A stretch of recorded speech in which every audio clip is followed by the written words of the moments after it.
Hello. Hey, How's it how's going? it been, man? I know you've been sick. Yeah, quite a bit better now. Well, that's good. Like Yeah, I it's know. But I still wear a mask and tell people I do. I wash my. I mean, as soon as I touch something, like I have alcohol in the car, right. I wash my hands. I'm like, but I mean, I also have lung problems and have had generally lots of colds and flus, like every year. Right. And so I'm more worried about getting COVID even with shots because I have, Yeah. already issues. You know what I'm saying? And so, but anyways, because I wear a mask, because one person washed my hands with alcohol, like I said, every time I touch something, so nothing ever. I haven't gotten sick at Right. all. I mean, in any kind of way, which is like, what is this, years now? Yeah, it's basically unheard of. Right? Yeah. So to tell me, and they keep telling me that masks don't work in this, I'm like, literally, it does. Like, no, it's harmful. I'm like, seriously? And like, oh, it causes this fungus thing, and so I went and got a thing. The myth of the fungus. Oh, well, that's from a doctor who just wants to push money. I'm like, okay, let's logically think about this. And this is why I try, Cory. I'm a rationalist. Yeah. Let's take your position. I always think that if we buy what you're selling, what Hmm. would that mean? Right. There's what, a conspiracy for masks to be bought? Yeah. What a That's right. fucking literally ridiculous thing. Doctors are in on it. Yeah.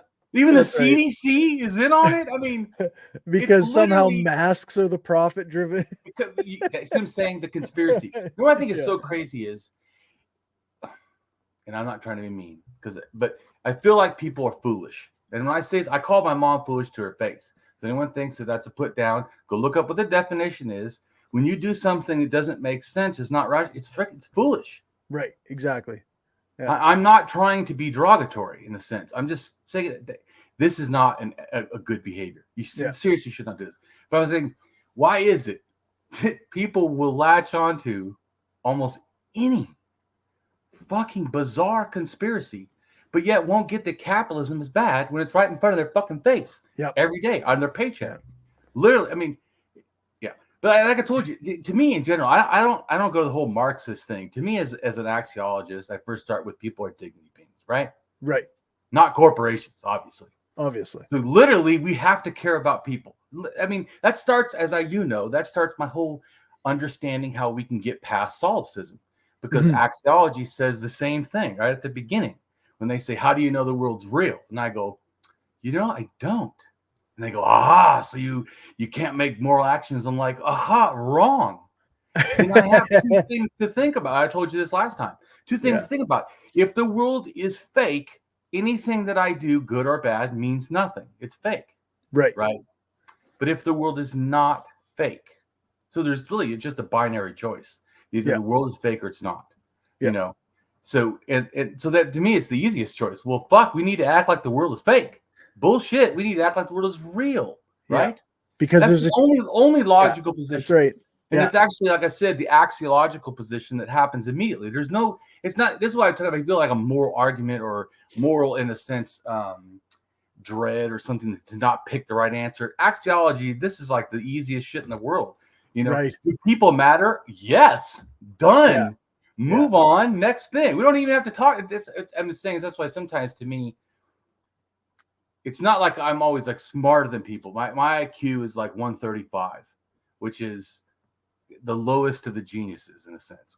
Right. But anyways, I'm not saying to, It's but very good. actually, Yeah. right, but actually, sometimes how I think is so revolutionary that it Mm-hmm. seems like I'm higher than Einstein in some ways that I approach things. Right. Or similar kind of genius where I look at something and break the whole thing into pieces, and then people go, "Fuck," you Right. And know. a lot of it's, yeah, like you say, it's because you have a method of analyzing things Correct. that Right. And doesn't so get as I used told you, by I other can make people. it faster. Yeah. There's no debate. Do people matter? Yes. Could people be harmed? Yes. Well, fuck, we need to act like people are getting harmed. I Yeah. mean, it's simply, so I was saying that, and I don't mean to get all angry. Just Nope, for for sure. me, it's so personal. Real people can get hurt. Are you kidding? We have to act ethically. Yeah. Whoa. Yeah. I mean, and anyone that even to me wavers at that or has like a hesitant, oh, we don't know. I'm like, literally, Yeah. I don't get your thinking at all. But anyways, let's move on because I don't want to talk about that. I want to get into Sure. God's. But also, one second, actually, This has been a fucking serious. I mean, I'm for real. This is like, I've almost been like wanting to cry and fucking like rage at like society. Oh, geez. And war and fucking treating, fucking children, and, Biden supporting him. Like, fuck, that makes me fucking hate the motherfucker. Then Trump is worse, which is still like a mind fuck. It's like baby Hitler and real Hitler. Fuck, my choices are dog shit. Anyways, to me, it's not good. So I'm just, No, I hear you. It's hard not to feel like extreme despair and frustration. How can you have 20,000 people get killed? Like I told you before, I condemn Hamas. Just so people, fucking don't get that dumb bullshit. I condemn Hamas. In fact, I condemn terrorism, which is also why I condemn the terrorist state of Israel. Yeah, it's not a hard thing. Both are fucking acting like terrorists.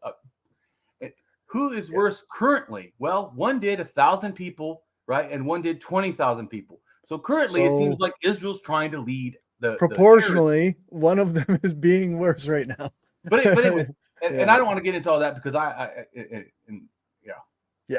there's so. I'm just trying to say is that before I get to the video I want to talk about, I just wanted to unload that I'm really not happy.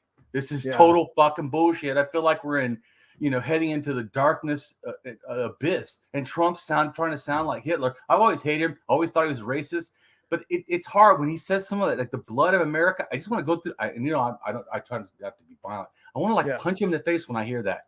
Yeah, for sure. What do you say? Like something like poisoning the blood of America. As soon as that's full on fascist Nazi talk. That's it's I can't help it, but the feeling is just want to.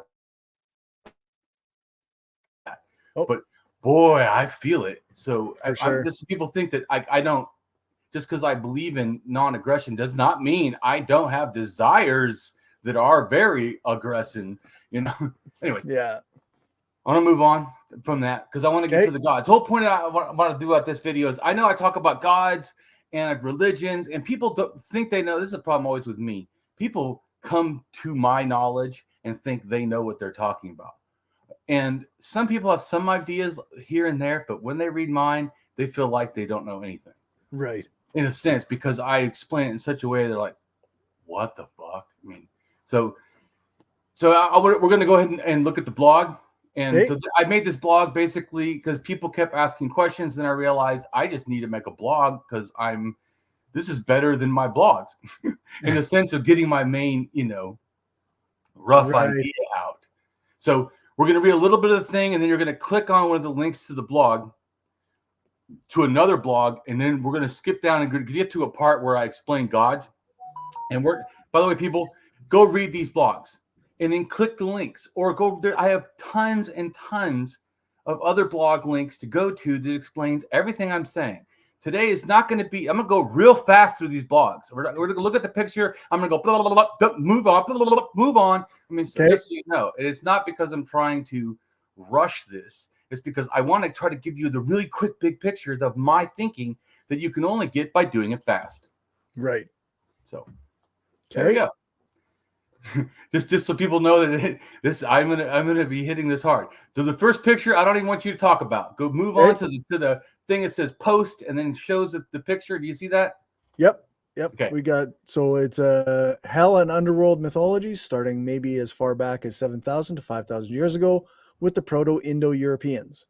Correct. Then there's this picture. I'm not going to explain it. These are different hells and they all kind of relate. I'm not saying they all, in a sense, came from one and went to the others.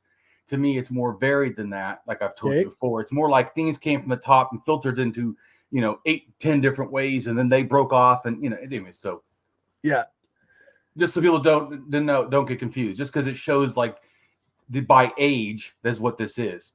One's older than the next one, older than the next one, but that doesn't actually.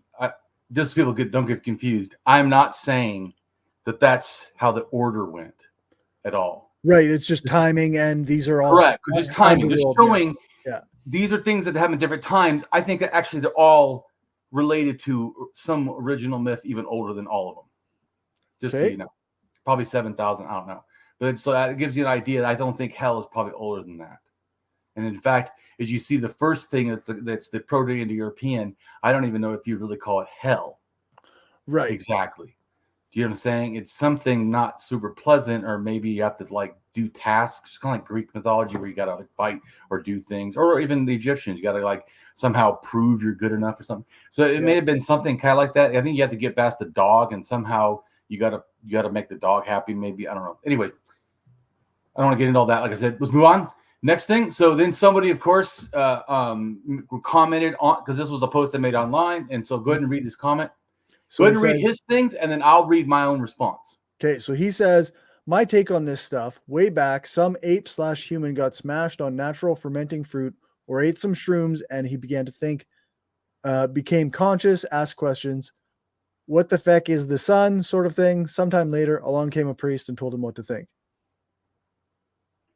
Right, and so my response to that is, in a sense, it sounds like someone trying to use or profess what's called the drunken monkey hypothesis. I don't personally believe exactly that. There's some thinking that maybe Australopithecus, by the way, talking about this theory real quick, not about going into it, but Australopithecus may have ate berries or something, and maybe that's also what, or fermented food in general, may have aided not just cooking meat, but maybe that before cooking meat in a sense, or maybe that led to cooking meat. Okay. But that is not okay. So just so people understand, because things are confusing, the sciences or the archaeology or whatever you want to call it, anthropology, is that what I just stated is a fact. Right. The theory does not, in a sense, prove or disprove or relate exactly to this fact. This fact is a current thing that happened, I think, within the last year or something. I don't know. But the theory is older. I'm not going to remember how old it is, so who gives a shit anyways. But it is older, just so you know. So, but it is more about alcohol itself producing, in a sense, like heightened effect, and then that made us, I don't buy it. Okay. I'm gonna move on. I show why I don't in that blog that's linked to that. Anyways, then to me, I said, P.S., I don't think it actually, is an important factor in evolution either. Right. Maybe it did something, but I don't really think, and I also don't think it's part of religion, because I've heard people try to say that. No, I don't think that either. Yeah. Go ahead. So he says, the question, for example, what the feck is the sun, was exploited by those who called themselves priests. At some point in time, humans did not ask such questions. What changed and why? So that's a pretty big question, actually. Well, because as you know, I have a lot of answers, so then it becomes a humongous answer. So anyways, my take on it below, and we're going to skip that first thing because once again, that just talks about the hell stuff. We already moved on from that. So it's basically, to me, when you understand evolution, in a sense, for the religion, in my conception, it actually goes really far back. I think maybe 1 million years we started to do, I consider sort of proto-symbolic behavior or whatever. But I'm not going to go into all that. So just people know there's a even longer when I think, because I can see that they start making stone tools for some reason, super symmetrical. And that's also where people have talked before about when I cheat. I do think minus some possibility is OCD related to religious behaviors. And that same thing, maybe I'm saying the symbolic, it becomes OCD. They make these beautiful stones 1 million years ago for who exactly? Right. And they're the ritualistic overworked. kind of nature of it almost. No, it absolutely is. No, that's what I'm saying. And sometimes they make faces out of them, which is even more bizarre. So there's something, and I mean, it's not just stone tools. They are absolutely something. Anyways, so I don't want to go there though, because I'm just letting people know though that actually Damien goes even farther back. Right. But just in general, what I consider, or most people probably consider religion, starting like the most inklings of what it could be, it's really probably animism, and 100,000 years ago, in Africa, and then totemism to me in Europe, 50 to 45,000 years ago, France, Germany, somewhere in there, and Western Europe for sure to me. And then shamanism is like Russia, Siberia border, about 30 to 35,000 years ago, and then paganism is Turkey, about 13 to 12,000 years ago. There's more stuff we'll read in a second. But to me, what I'm trying to say is there's this time frames how just like I was showing you with the hells, because the hells are all here and there really isn't the more. It gives you more of a limit to understand. And then you look at how behaviors are, and then you look at, like, say, shamanistic religions or early paganism or whatever, and you don't see the exact similar thing, then you can start to say, okay, this is a newer idea. Right. Sense. So that's what I try to do constantly, is figure out. I want to know, because I have no bias. So people understand, and in that fact, I could care less when it all could be 100,000. I mean, right? Everything could have started then, and shamanism, everything. What? Because I've heard someone say that before. I don't think so, but to me, it doesn't really matter to me. I'm just trying to show you that religion is an evolved product of culture, like language, and so. Literally, this goes back to, if people want to believe it, you go ahead, especially to me, because it's culture. If you want to believe it as culture, that is fine. This is where people, Native Americans, which I do actually talk to, has a problem with me because I'm an anti-religionist. But see, I see religion as a part of culture, like language. And if you use it as that, and not in other words, like if you use this like as a story you feel that connects to whatever your people or whatever, and you have these celebrations, but you don't actually think this God, really existed and, fought ice giants or something, whatever. Right. Nordic, but in a sense, I like mythology too. Hell, I like freaking Lord of the Rings. The shit's awesome. In fact, I'm going to do art when I do it. That's going to be kind of fantasy, warriors and shit. And I don't like war, but I like fantasy. Fantasy's cool. Yeah, anyway, for sure. So just so you know, I'm not anti-fantasy. So if you want to have fantasy or get role play, go Dungeons and Dragons, cool, go do you. But my issue is when I say I'm anti-religion, I'm anti-religion in the fact that religion tells you to not trust science, but to trust it. Right. That I have a fucking problem with. Yeah. Because I have a problem with all, and I have a problem when most religions give their whole moral spiel of what's moral and what's not. It's fucking pseudo morality. What's moral? People own them fucking selves. When you start telling me that I can sin, what do you mean? I can do something to myself that hurts myself when I choose to do it. And some being out in the universe is like, we're going to put you in this awful, awful place forever and ever because. Well, but people don't realize, like in hunter-gatherer societies, and they studied 32 of them across the world, in a sense, and animism is 100%. Shamanism is 70%, 79, so almost 80%. And almost 80% afterlife, meaning shamanism and afterlife probably went together. But gods didn't. Gods are at 30%. So, and then belief or active belief in gods is like 15% or something.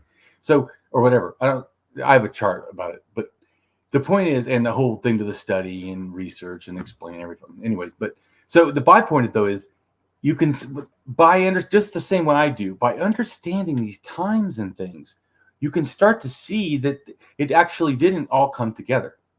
Right. So the animism didn't invent gods, in other words, but animism led to gods because animism believes in spirits. When totemism believes that spirits can have control somehow by an inanimate object that you can create. In a sense, possess the spirit or alter the spirit's behavior, because if you make this and say, look, I like you, and then it favors us because we like it and appreciate it or whatever. Anyway, I'm not going to go into all that. What I'm trying to show is that it's this thing. And then that thing is taken into shamanism and going, well, we can actually go into the afterlife and go do stuff and fight these, or get other demons or spirits to go in, or ancestors to go and fight on our behalf, or I can go talk to them and then they'll go do something, or I can go and help them, or anyways, in spirit healing or whatever. So that's shamanism. So the concepts are evolving. Right. And then it goes to shamanism. It's all that is animism, totemism, shamanism, plus gods. But then the focus becomes gods, and they also start doing weird things, like But we'll explain all this stuff in a second. I'm just giving you real quick. Yep. So let's go back to the reading. Okay. So where are we now? Where it says the unifying theme of unreliability. I'm making an argument against religion that people always pisses them off, because I say that the one unifying theme of religion is unreliability. That literally has got to be the main theme of religion. Yeah. So you say, do you know one common problem several major religions have?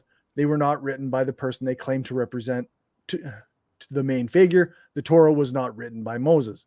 But I actually have a whole bunch of them. Go ahead and read down because that actually is cut off, and there's a person's response. Okay. Yeah. Go ahead and read the actual one that I wrote. Rewrote Right. down. You can read The claimed sacred texts of Buddhism were not written by Buddha, also known as Siddhartha Gautama.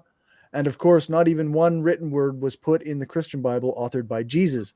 Let me make this fully clear for the students in the back. Not any part of the Bible was written by Jesus. Think long and hard on this. Jesus came, according to most Christians, it seems, to save the world and create a new religion, Christianity. One would assume as well, but then why did he not simply write the books himself? Oh, let's not forget the late bloomer. The Quran was not written by Muhammad, not even one word, nor did he say to write a Quran either. Strange, right? But the shit show must go on, I guess. Neither was Taoism or the Tao Te Ching written by Lao Tzu. So you see the theme, I see. So, yeah. Right? Dude, trust me, never have I posted that and even atheists not attack me for that I'm being too mean to religion. I'm like, literally, do you not get how insane this is? You know, the one common thing that the world religions have, all their books were not written by their supposed authors. That doesn't bother you? Yeah, that's right. Seriously? Okay. Yeah. Yeah, like the Bible is a collection of writings by people who supposedly were around Jesus, but they all have different takes on what he said. So how is this like the whole thing is ludicrous, but you get my point is that because it's not just Christianity, it's all of them. It's literally like it must be like a thing. Hey, you know what? You know how you get people to believe bullshit? Tell them that the guy that wrote it actually, didn't write it. Like, right? What? Yeah, that's weird. What? That's really weird. Anyways, so they feel it's a stupid point or something, or I'm just being mean. It's a story about a savior. It's not actually written by the so-called savior. Yeah, but it's the word of God. No, it's a word of men who say they speak for God. About God. Yeah. Yeah. But anyways, so go ahead and read his comment. This is another person, of course, trying to say in a sense something else, and then I showed them that actually they're wrong. Yeah. So he says the Baha'i or Baha'i faith and Mormons, on the other hand, are world religions that arose in modern times and have tons of original texts in the founder's handwriting. So Damien has to respond. First off, I don't go big into the Baha'ism or Bali faith, whatever, because I don't know as much. And also, the whole point I want to show is it's also very sexist, and it really tries to supposedly say that it isn't. Right. So it's kind of a joke. But actually, I show all 10 world religions are sexist. And so they're all full of shit. Yeah, for sure. But anyways, go on to the next thing about the Muslims. Is about I know a little bit more about the Mormons. Not once again. I'm more ancient history, but let me tell you. According to the Latter-day Saints' belief, the golden plates are the source from which Joseph Smith translated the Book of Mormon. There's a big problem with those plates, though. No, they don't exist. Yeah, they kind of actually haven't found them. Yeah, a sacred text of the faith, right? Smith said he returned them to the angel. Right? What a fucking con! And their authority cannot be determined. Yeah, by physical examination. Yeah, what a problem that is. So wait a minute. So the one dude you said we can actually talk to. He says that he got all this stuff, and yet there's no evidence of it. Yeah, that's right. Come on now. Anyways, but it gets worse. The lost 116 pages. And of course, Cory's like, what? We're the original manuscript of Joseph Smith. Uh-oh, wait a minute. We lost those two? Yeah. The founding letter of the Latter-day Saint movement said was the tradition of the Book of Levi. The first position of the golden plates revealed to him by the angel, right? So what do you mean they have all this stuff? They literally don't have all this stuff. anyways, that was my point, is that all these religions, I was just showing you that everyone's like, oh, they're so credible. Have you guys looked into it? Because It's logic would dictate that it doesn't sound very credible. Yeah. So if I say my sister's brother's cousin's aunt, uncle told me about the mask being dangerous, Cory, should I not wear masks? Yeah. Anyways, let me go on. So moving right along, go ahead and read his response to that. Okay, so he said, Reformed Mormons believe he just wrote it as religious fiction with some good ideas. The thing about Mormonism is that the process of revelation is always open, and the Mormon God is open to change. I suspect the LDS people will follow the Community of Christ Mormons and accept queer folks within the next decade. By the way, I don't even know anything about what he just said, so I have no comment since I'm not that skilled in Mormons. I'm like, okay. It's just that, like, Joseph Smith was full of shit. Like, right. That's right. The one that wrote the shit. So that's what I'm trying to say. And also the loss of his original writings. So you don't literally have it all. Anyway, so then I go. You can go ahead and read. These are my thoughts. Go ahead and read them on, and then read the questioner, and then I'll respond. Okay, so we've got animism, 100,000 years. Totemism, 50 to 45,000 years ago. Shamanism, 30 to 35,000 years ago. Paganism, 13 to 12,000 years ago. And institutional progressed organized religion, around 5,000 years ago.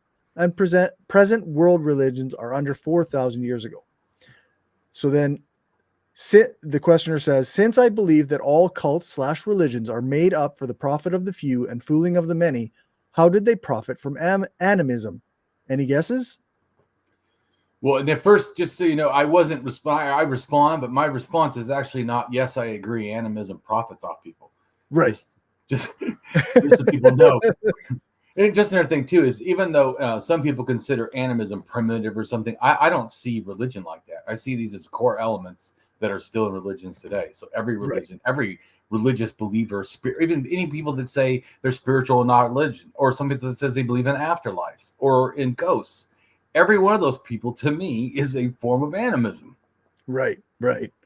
So just what I'm saying. So I don't think it's primitive in that sense. I don't think of religion like that. I just think of these are errors to reality, and that's my issue with them. Not that they're old or we're not old. You know what I'm saying? Just people get, what does that matter?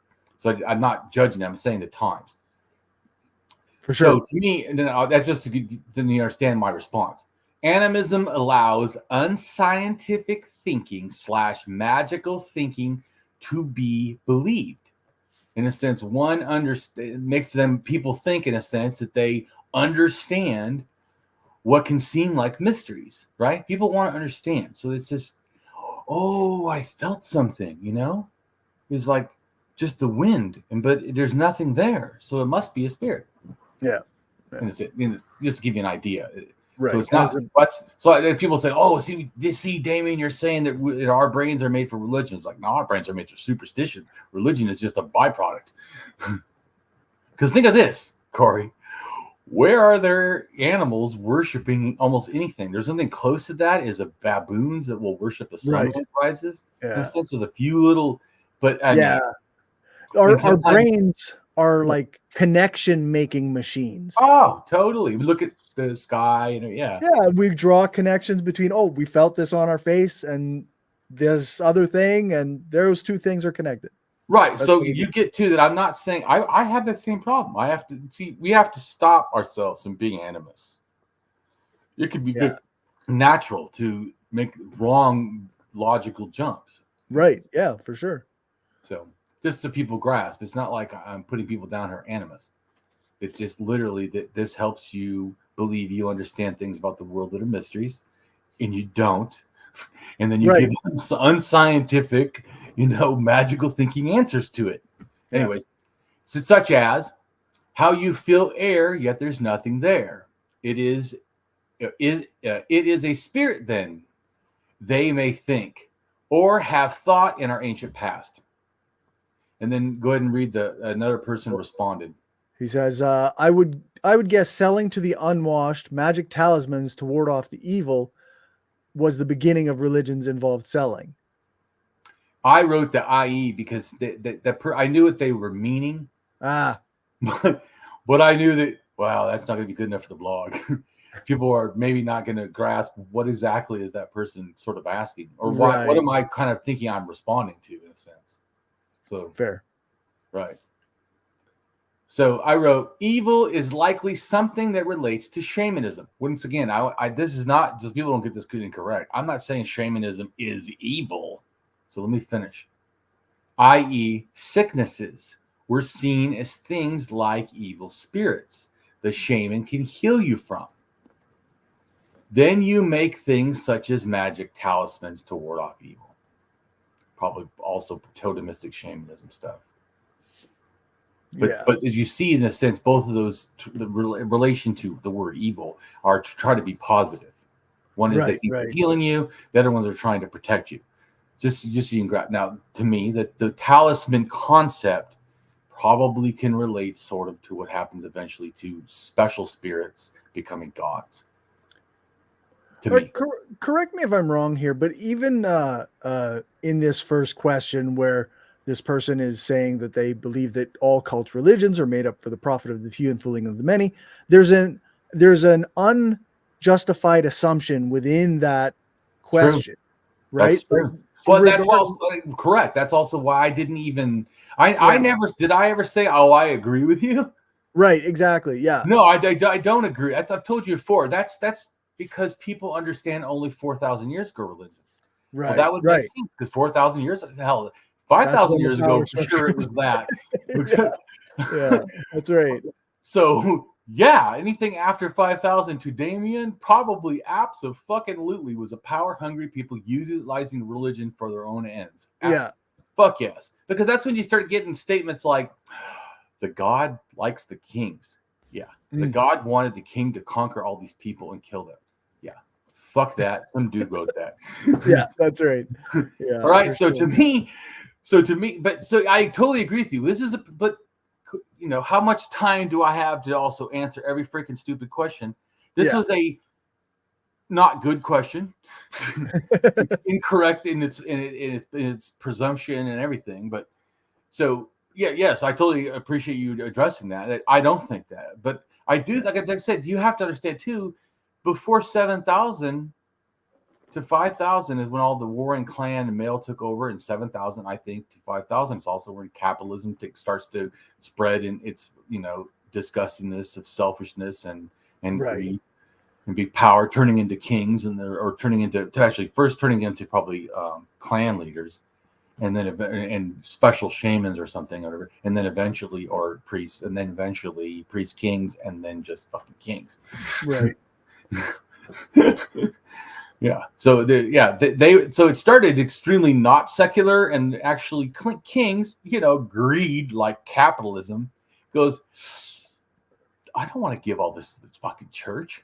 Yeah, that's right. Right? Yeah, come on. Yeah, that's right. All right. Anyways, let's move on to the next thing. Okay. So, and then read that that person's response. Okay, so he says, animism. I think it's a different person. Yeah, different. Yeah, person. it's a different person. This is because actually, just so you know, this person a lot of times responds to stuff I do on anthropology. Okay. So I don't know if they're educated or not, but they seem to have, like me, some understanding what they're talking about. Unlike those other two respondents, that seem to need a lot more reading. Yeah, so this guy says animism is intrinsic to hunter-gatherer societies, which are were mostly egalitarian. The many prophets, animism features a system of related taboos that help enforce the egalitarian/sharing culture.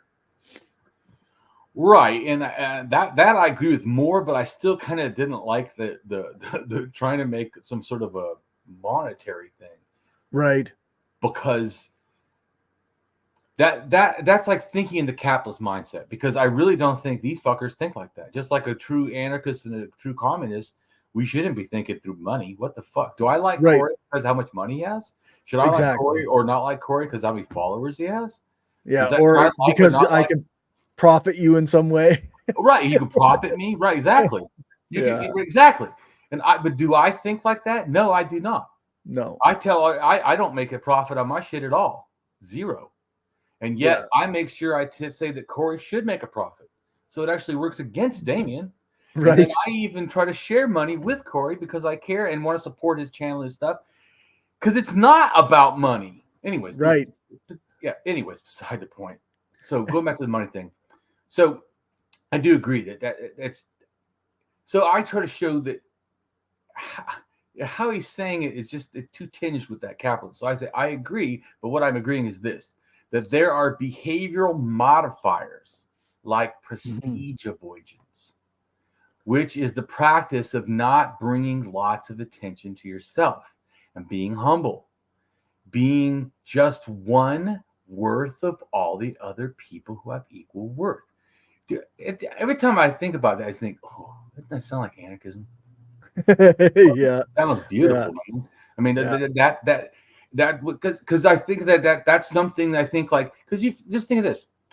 What is the worst thing that we say about all these, people now, right? They're always attention, right? They'll like almost kill themselves to get on Twitter or whatever, famous or something. Right. So it's literally the exact opposite of what animistic hunter-gatherer societies teach. Right. And yet we call them primitive? Right. Yeah. Seriously. I think that run amok ego is primitive. Which is what our society does, like thrives on. Yeah, for sure.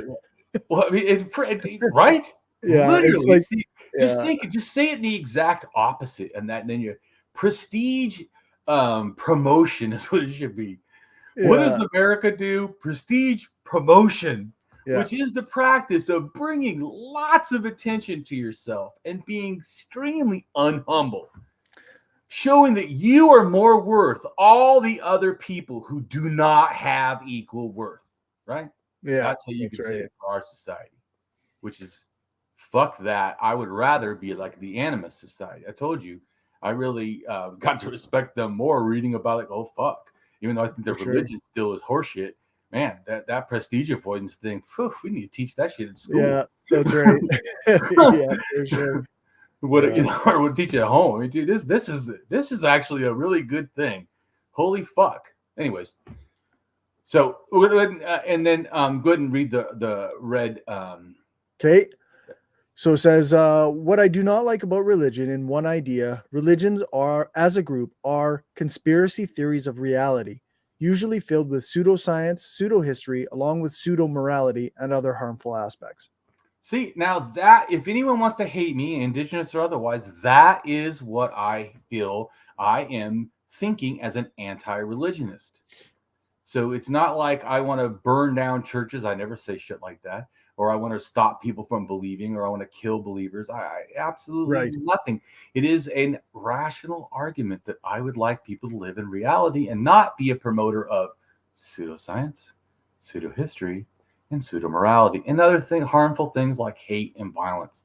Yeah. So, yeah.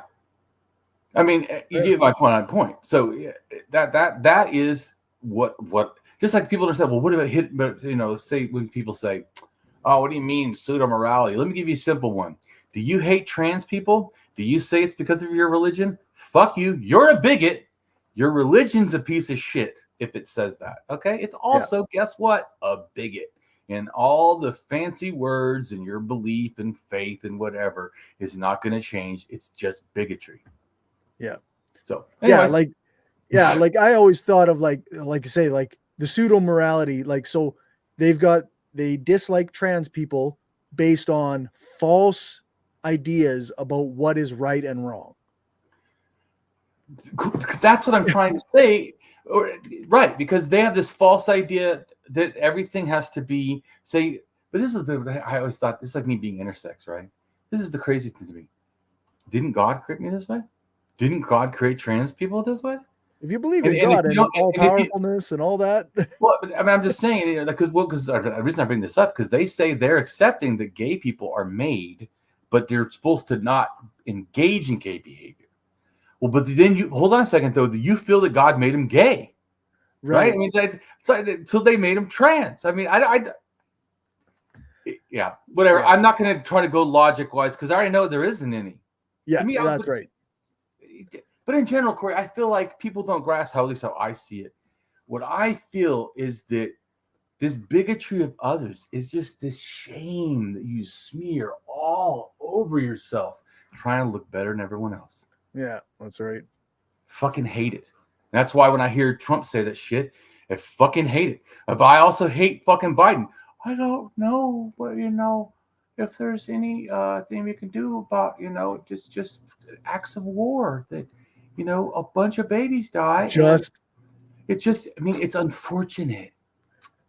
He could literally just say, "We're going to cut off aid if you don't stop bombing Gaza." Like, I would just say it's already done. It's already not only are we going to cut off aid permanently, we're going to stop acknowledging your right to exist if you keep acting as a terrorist state. What are we fucking waiting? I love when they do this disrespectful to us and to the entire world. Oh, we gave them harsh warnings, suggestions. Mm-hmm. Fuck that. Yeah. It's like I told you too. When the moment that Biden did not, once they did the abortion thing, didn't just open up every federal building for free abortions in every fucking state, which you could have done, and just said, "Fuck you." What are you gonna do about it? That's right. Yeah. And so it literally could have done that, right? Or something radical, because I know I'm a radical and I think of radical things, because I try to help us, but crazy, right? Just like to me, like people regress. Why do I explain all this stuff? Why do I do so much stuff for free? It's not like I absolutely want to just, stay in poverty or something. Right. It's care. Yeah. Just like that they say about Jesus, right?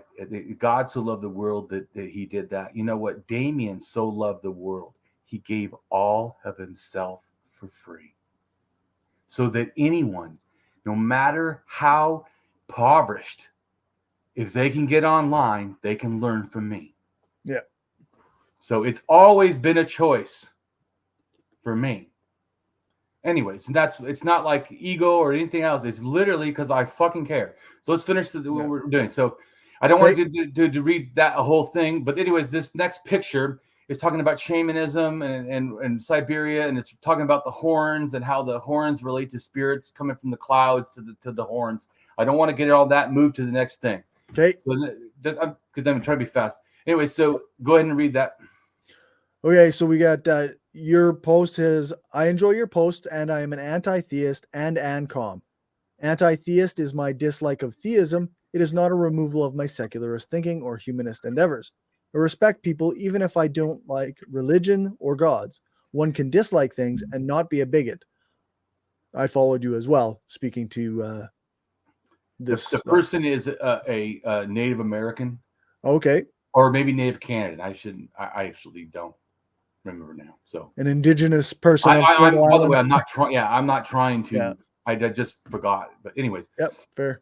So they know, and I think they might also be an anarchist, and they are a religionist, and so they feel that me being a in a sense anti-theist, anti-religionist, it means that I'm a bigot against all Native peoples. Literally. God. Pretty much what they're saying. Go ahead and read it. Yeah, so it says anti-theist, so the writing underneath the picture right now. Yeah. Anti-theist, ancom, or anarchist communist, retweeting my post about the smallpox epidemic here is so funny. Anti-theists would participate in the extortion of the Wai Kai culture and historical artifacts, actually. That's so pause for 1 second. So that I never responded until I read that, because what I read is you're trying to tell me anti-theists are these horrible bigots, right? That would behave in the same way that Catholics behaved. Correct. So that you get why, right? So you get why. That's what. Just so people know, I never was involved in any conversation before that, so I don't know. And if people that were ancoms are treating that person bad, that's wrong. Damien does not. I don't teach doing that. In fact, I teach kindness. So just saying. So I don't know, and I'm not responsible for other people. I don't know what they said or didn't say. So in other words, that this person could be right about what they said. He's not right about what I said. Or they. I actually don't know. They. Yeah. I don't know if it's if the person is male, female, or non-binary or trans. I have no idea. So anyways, better to go with just they. Anyway, so moving right along. So my response, and this was me trying to first start on a positive note, that I like the person's response. I like when natives call shit out. So For sure. Depending on what it is. In fact, I even shared that the comms had been mean to that person. Right. And I just said my problem was with the saying anti-theists are going to be monsters. Yeah. Yeah. So anyways, I enjoy your posts and I'm an anti-theist ancom. And you already read what I had said. Right. Then go ahead and read their response. So they said, ISTG, I will never hear a white person say Kawakutil the right way. Yeah. I mean, I don't even know that word. I've seen lots of videos on general Kawak history lately, and every single white person has pronounced it the same wrong way. I'm not sure. Pause for a second. And I actually shared that because I thought that I agree. We should fucking learn. I'm terrible. And that's not, so it's not, but I am trying. I'm good at a lot of things. And let me tell you, pronouncing, names correctly is absolutely not one of them. I mean, I'm sure you probably get into it, but I feel like making it an individualist problem is an incorrect approach to this sort of thing. It is not necessarily my fault that I don't know how to pronounce indigenous words or various languages. All right. This is the culture that we were brought up in that was very hegemonic and dominating and very speak English and that's what we speak. Right, which I have a problem, and I know you have a problem with also. And that's so, right. In other words, so I shared that because hell yeah, I agree. Fucking, it's crazy, right? I agree. Yeah. We should absolutely be able to speak. In fact, we should have most of our towns, things, everything in native names. We should fucking have to learn the shit. It's the fucking least we can do. Anyways, so go ahead. And by the way, like I said before, I suck and I'm trying. But like I said, as you see, I have skills I'm really good at, but math suck, English spelling suck, but being able to speak and think, it's nowhere near that. Yeah. So your response is, I hear you and I feel bad as I talk on prehistory a lot and I'm terrible at pronouncing names. I wish I was better at saying names correctly. I know it matters and I do try to improve. I would have been better if America was not so bigoted. Yep. And used more indigenous words as a rule. So then they respond, I'm not bigoted. I just vehemently oppose and demonize a core aspect of your culture, which I think is a straw man, but okay. So then, yes, in fact, I even brought that word up, but go ahead. So then you respond, I'm not opposed to your culture. I'm not opposed to someone choosing religion or gods. I do believe in them, people, not their religion or gods, and think religion teaches mythology as truth. I respect people's rights to beliefs, but not that those beliefs have to be respected. That is how I feel. If you want to hate me, then please do it with exactly what I say. Yeah. Yeah, that's right. Take my real beliefs. Yeah, don't strawman me to attack what I just said. But that's not what happens. Go ahead. So then they say, how anti-theists say this shit seriously is baffling. Right. What he said is he's saying that, or sorry, they are saying that what I just said, which I think you agreed, right, was reasonable. Yep. Thorough. Yep. Try to be explanatory. I'm allowed to disagree with somebody's beliefs and still respect them as a human. That's just fucking real. Yeah, right. So I'm which is why I brought this up because it happens. I talk about native religion, so of course this is not the first time this has happened. Right. This is many times this has happened. So I wanted to address this in the blog and explain my thoughts. And if people still hate me or think I'm a bigot because of that, well, that's your choice. But that's not how I see it. Yeah. So then you respond, well, it seems many people seem to straw man or be in error of what anti-theist means, and then think this error makes anti-theism bad. Anti-theism is the philosophical position that theism should be opposed. I do oppose gods and theism. I do this by writing and thinking about theism. So then they ask, could you please explain this culture? I'm not going to try to pronounce this. I would butcher it. So you can read it if in the blog. So could you explain this culture to me without the aspect of gods and spirituality? It's an indigenous culture. So just so people know. Yeah. It's an indigenous tribe up in the Pacific Northwest, probably, I think Canada or Seattle, America, or, but up towards Canada, probably. Anyways, something like that. Okay. So then your response, so everything in culture is related to religion or theism. There are many things in cultures of non-religious or non-theism, in cultures that are merged with religion and theism. If I oppose the belief in a religion, that is not the same as thinking I want to remove others' rights.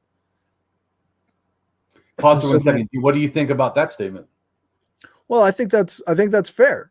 I can oppose the belief in a religion, and I can even want to convince people to not believe in supernatural beliefs. Right. But that doesn't mean that I want to take away their right to believe those things or to make these I'm an choices. anarchist. Why the hell would I do that? Yeah. What the fuck? This is not inconsistent thinking. Yeah, right. So it's very strange to me that this person responds these ways. Yeah, so they say, could you explain your fundamental criticisms of the Ligwilda religion? So your response is that I have some knowledge of some indigenous peoples of the Americas, but I don't know anything about the Ligwilda. I am open to learning about it. I don't attack indigenous religions. I address beliefs and how I see lots of connections. I see religion as a cultural product like that of languages. Right, which I say I don't know all the fucking time. Yeah. Yeah, exactly. I've even argued with archaeologists about how I am correct and that guy or people that think that's not the case are wrong. But anyways, it's certainly not anything to do with bigotry. Yeah. It seems I understand people from indigenous cultures.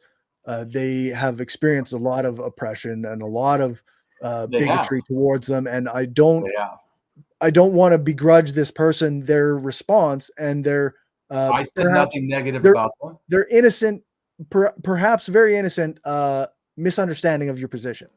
And I still follow them, and they actually didn't block me or anything. I'm hoping actually that it becomes even more friendly. I would be fine with them coming on here and us talking.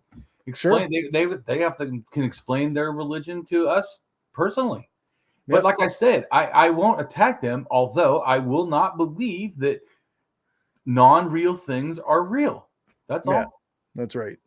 So, anyway, I think that's fair. So let's move along. So then, of course, to show them that I was informed and more, and also to show them how I do my anti-theism and my anti-religionism by showing a few pieces of art that address cultures even in the Americas, to show that how I address it. And they actually responded, which is still positive. But so go ahead. So the first thing, right, the picture you see, it says the Sky Father. We're not going to read everything.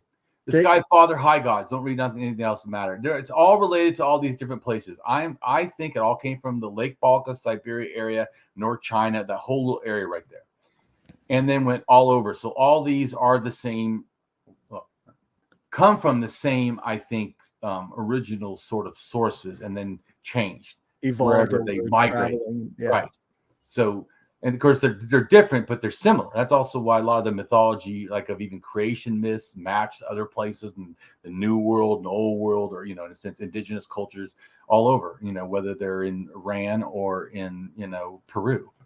So, but anyways, it's way more complicated. So it's nothing to do with globe spanning bullshit or no white people taught everybody. Anyways, I just real quick wanted to clarify that.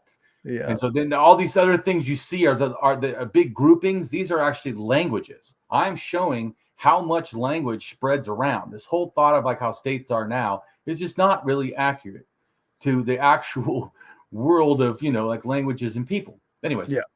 So we know states are stupid, but anyway, so, and then there, go ahead and just read this first part. You don't need to read every single deity, but just read the first part. So, it says, these ideas are my speculations from the evidence. I am still researching the gods' origins all over the world, so it is very complicated, but I'm smart and willing to look deep, if necessary, which going very deep does seem to be needed here, when trying to actually understand the evolution of gods and goddesses.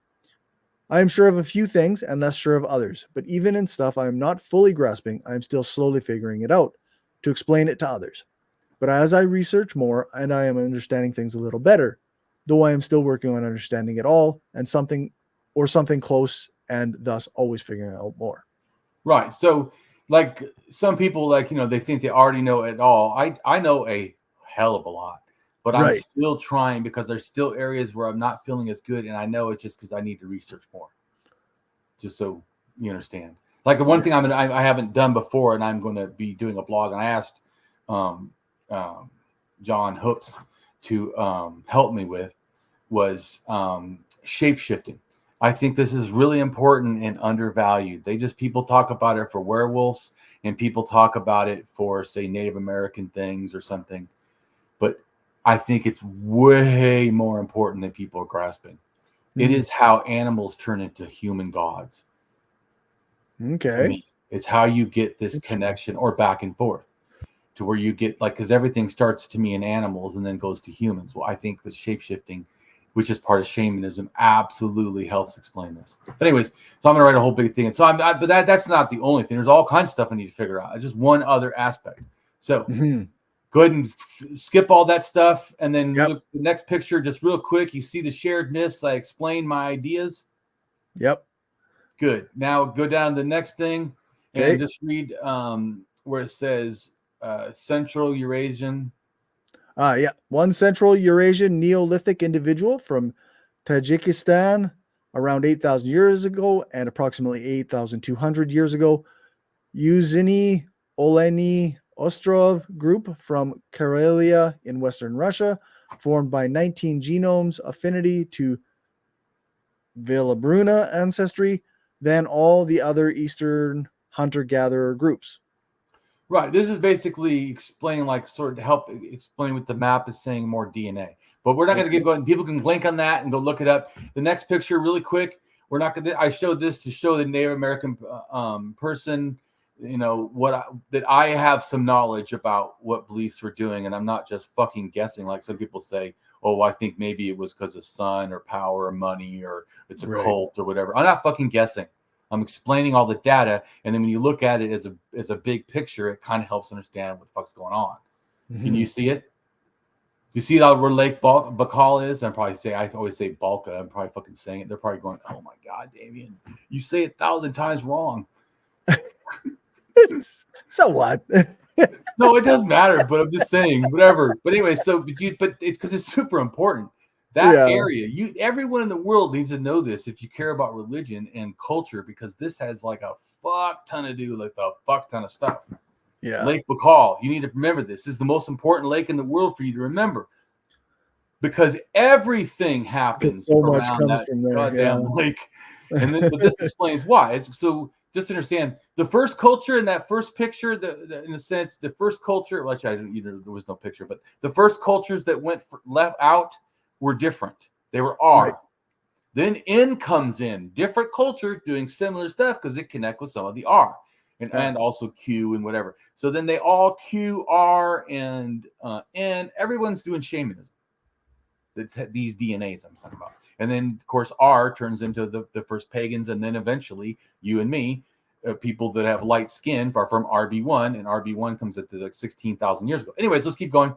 Okay. So all this has a lot, but anyways, and then I don't want to read all that. And then the next picture, see, it says the languages. I'm showing to the Lake Balka again, or Lake Baikal, whatever it is, and that right now that's the purple now, but actually that was probably the entire region, or certainly a huge amount of Lake Baikal and everything. It was way bigger. Or maybe it was the Yinsen, and then Nadane broke off in Siberia and then splits. I don't know. But anyways, it did something like that. Okay. The point is that it goes over and eventually is in Arizona. So, but actually, that the DNA, it's not the only, but one of the DNAs, which you go ahead and read in that little corner, see where it says, or well, both the whiting of the thing. Okay, so on the top section. It says no, the white writing, the one that says Nadane languages 11,000. Nadane languages 11,000 to 6,000 years ago, possible migration timeline. And then on there's the Yeah, C. yeah. M130 migrated to the Americas some 6,000 to 8,000 years ago. Na-Dene speaking peoples. I think that this right here is one of the most important, not just languages. I think that this is when paganism comes in. I think this is when an advanced form of shamanism comes in. It's more in a sense warlike, Okay. like warrior shamans, more than before. Shamanism wasn't like that, because 8,000. There's the first, like in Siberia, southern Siberia. There's like a timber fort or whatever. They actually are trying to fend off somebody, or they are stole land or doing bad things and they hide behind the fort. I don't know exactly what, but it's just showing you power. I told you power rises about 8,500, somewhere around there. It's 8,000. It starts to coalesce. 8,000. They have these humongous spears they find in for killing people in or weapons. I shouldn't say just spears, but more war weapons. That's probably a better way of saying it too. Also, just people grasp it. It's becoming more. It's in other words, like you can tell when something is made like to chop a tree as opposed to chop a human arm or something, you know. But anyway, so the stuff actually starts probably in Siberia, not in the Americas, and then they come in a sense 7,000 to 5,000 is when the whole world goes to war, including the Americas. Americas certainly by 5,000 were at war. There's a middle of California was at fucking war. They were having massacre and stuff. Anyways, moving right along to don't read all that stuff. Blah blah blah blah blah. Now to the next thing. And someone made a comment about this picture. They thought I was representing somehow like a cool way to show gods. No, this literally is. You see it with the little people. Yep, with all the blue person and with the yellow, with all the little weapons and whatnot. Correct, little weapons. These are actual figurines that are 6,700 years old that look like they're carrying weapons. And I show the pictures on the side are what the people that made the culture usually made their stuff look like. Okay. Does that look the same? It does. No. I mean, there's similarities, but no, they're different. No, because the one is super intricate and designed. A mom holding a baby, a person sitting on a chair, this other lady with all kinds of stuff, whatever her face. Anyways, these ones have no marks, and they all have weapons. The other people didn't even have weapons. So, I mean, and two of them are sitting, so they're relaxing. They're not, it's not war.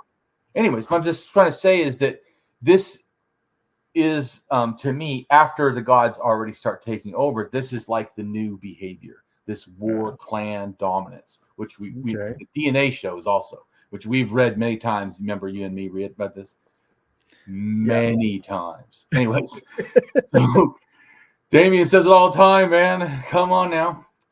The world turned shit 7,000 years ago. So don't say it was before that. Yeah. Anyways, and so the art is from the blog that's called "What is a God?" ? Just an empty label. Period. So go ahead and read what the person said. Okay, commenter. War became one of the modes of production during that epoch. This is very good to know. Thank you and lovely work. I really like the depiction of the warriors. It's very thought-provoking and insightful. And my response was, those are my art of clay figurines found. And then I said, did you like the blog post? I explained a lot. And so they had not actually, like this is a lot of people. They think like my video's long. I'm like talking, nonsense. Oh, fuck no. You need to listen to what I'm saying. Right. And then you need to go read my blogs because, oh, fuck yes, it's way more than you fucking think. Yeah, there's a lot there. There's good. So go ahead and read his response to what he thought after reading it. Yeah, so he says, I just clicked through now. Just clicked through just now. Wow. The effort you've put in is overpowering and inspiring. I'll be sure to start my reading with this post and explore the rest as time permits. Thank you. And then I said, I'm honored, and we rise by helping each other. That is why I do it. Yeah. Not because I want to destroy native, beliefs like that person thinks. Right. Actually, because I want to empower people so they can, have self-mastery, that they don't need fake mythology to be inspired. Yeah.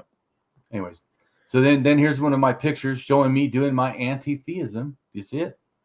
Yep. Cory goes, oh, I'm ashamed now. By the way, that was a Muslim kid had been attacked by the police. Oh, geez. Which I did not have a problem with, but they started bringing in the Muslim stuff and chanting Muslim shit, and so I go, oh, okay, well, I'm going to do, because I actually was going to go to that college and do activism. I didn't know there was anything going on. So I show up at that college, and then they go, you can't go in there. There's this big, Muslim thing going on, like Muslim thing going on. They said, yeah, that one kid that got shot. I go, yeah, that was too bad. I go, oh, he was a Muslim also, and so they're chanting Muslim, I don't know, stuff. Okay. Not just, and I said, well, I'm going to stand out here because I have a problem with the Muslims. I go, you problem with they were filming the police, like the crowd or whatever they had. They didn't. I said, film me. They said, oh, I don't want to film you. I said, why? I'm not saying anything bad. I totally am against police violence. I also am against pushing religion in public as if, it can do that and act like it is some truth that's giving people power. You know what? Okay, but I also think it's not true. And so my sign says, atheism, we are not silent because sacred falsehoods must end, even if the truth may offend. And by the way, you notice this person next to me is one of the crowd. Right. Yeah. Who thought it was actually cool that I was attacking the religion because he was actually an agnostic. Ah. So he was glad that someone came and was attacking the religion part. People don't do that. Don't attack religion. Yeah. It's also to show you when people try to say like I only attack Christianity or something, or like him, right, or whatever. Actually, I attack what I said to me. If you read down below, religion to me equals sacred falsehoods or untrue statements. Yeah. So go ahead and read what is the statement of here is. So the questioner says, how do you respond when someone condescendingly says, I will pray for you?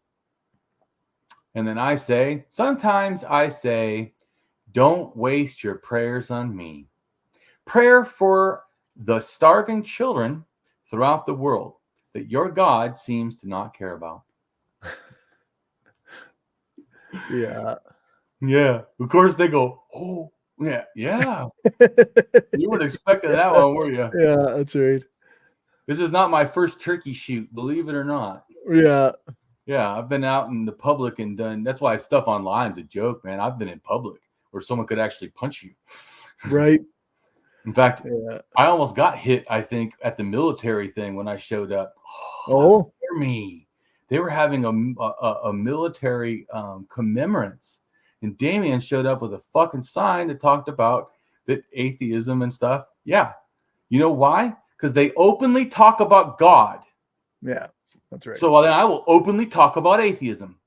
And the fucking guy, this one general or somebody, I don't know, whatever, his military person, he was not in military fatigues on like he was like in a suit, but he's over there with the military. He comes like 150 feet. I could see him coming. I thought, if he fucking hits me, I'm gonna knock this fucking dude out too. and he comes up, how dare you? This is, fallen soldiers. I go, yeah. Do you know that some of fallen soldiers are actually atheists? Yeah. Should we not respect them too?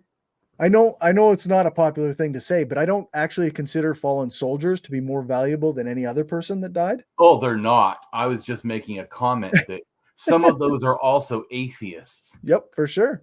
So, and then he got mad. Well, I said, my grandfather, an atheist or an agnostic, died in World War II. Don't tell me that I have a personal story. Anyways, so I don't want to go on to that. Let's move on. So the next it shows me holding a sign that says that we don't need God and this to survive and thrive. We need to wear humanity. So that's what Damien thinks. And if you look at the bottom of the sign, it says harp. I like to harp on rational thinking. And harp to me is humanism, atheism, rationalism, and philosophy. These are things that I support, and these are things that I use in a sense to further my anti-theism and my anti-religionism, not burning buildings or hurting people or removing rights. No, I use my humanism. I use my atheism. I use my rationalism, and I use philosophy. Then, so the next picture is me in California at the beach. I know, crazy, right? Why should I go there and then wear so much clothes? Best I should so I wouldn't get burned. Right. I plan on being out in the sun like a long time. That's why I had the big hat on too, the big Mexican hat. But anyways, so I'm holding a sign. By the way, a lot of people notice my shirt being red and black. Yeah, like it's something new. This is from like, right. I don't know when this is from, like 2010, maybe 2000. Okay. I don't know, maybe 10 to 11. I'm not sure. Anyways, but so it's not a new thing that in a sense I'm an anarchist. Like some people, it's like a new fad and shit. Right. No, how can it be a new? It's a not legally. It's a legitimately, to me, my morality, is centered to grasp things like that. Yeah. So yeah, it's not new. Anyways, so it says, I'm good without God are you, because I was holding that sign and people come and challenge me because, I'm just a bad person for saying that. But anyway, so go ahead and read the red. Right. So it says, Damien, do people from the opposite opinion talk to you?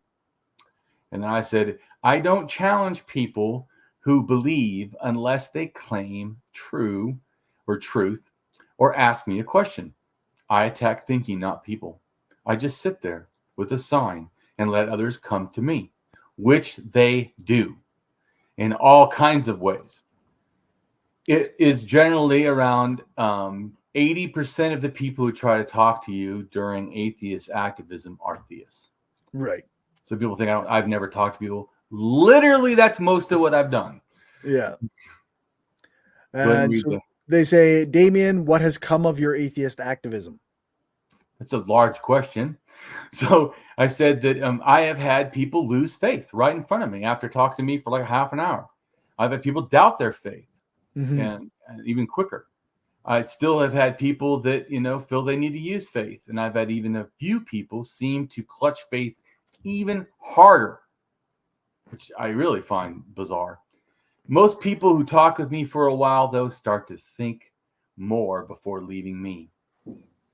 I often use the hammer of truth, which is, in a sense, questions. The hammer of truth is investigate ontology, expose epistemology, and judge axiology. To show errors in thinking and to help others think better. This is why I do it. So I'm not trying to attack people in a sense. I'm trying to actually make them think better. Yeah. And so if that they feel that deserves me to be called a bigot, well, I feel like you don't know what the word bigot is. But anyways, so let's then go ahead and read the other part where it says, I don't see, and this is me, by the way, but go ahead and read it, Cory. Sure. I don't see religious terms like animism, totemism, shamanism, or paganism as primitive, but original or core elements that are different parts of worldviews and their supernatural / non-natural beliefs or thinking. I see all religions as having shared or similar features or core elements that relate to religious terms, animism, totemism, shamanism, or paganism, including Abrahamic, like Judaism, Christianity, or Islam, religious thinking. I don't class any religious thinking as primitive, but in error to what I see as a natural-only world. What religious thinking then makes up a myriad of non-natural, non-empirical themes / beings, stories, and myths about which group together are called religions. So after that, what is your thinking after hearing that? Because I know you also have heard a lot of my ideas, so you're probably one of the ones who knows more about me than most people. Well, I mean, I think we've kind of explained this exact thing multiple times in multiple videos. Like, yeah, these are not individual religion. Animism isn't a religion, correct, in and of itself, right? Like it's a part of modern religions, but it was also a kind of set of beliefs that existed earlier in humanity. Correct. So correct. Right. And they still exist, and sometimes in very similar forms, and not just in what people think is primitive people, but like, I don't know, in your kids, and I don't know, your Sunday school pastor. So anyways, yeah, moving right along. So I was asked, what is my favorite put down of religious believers?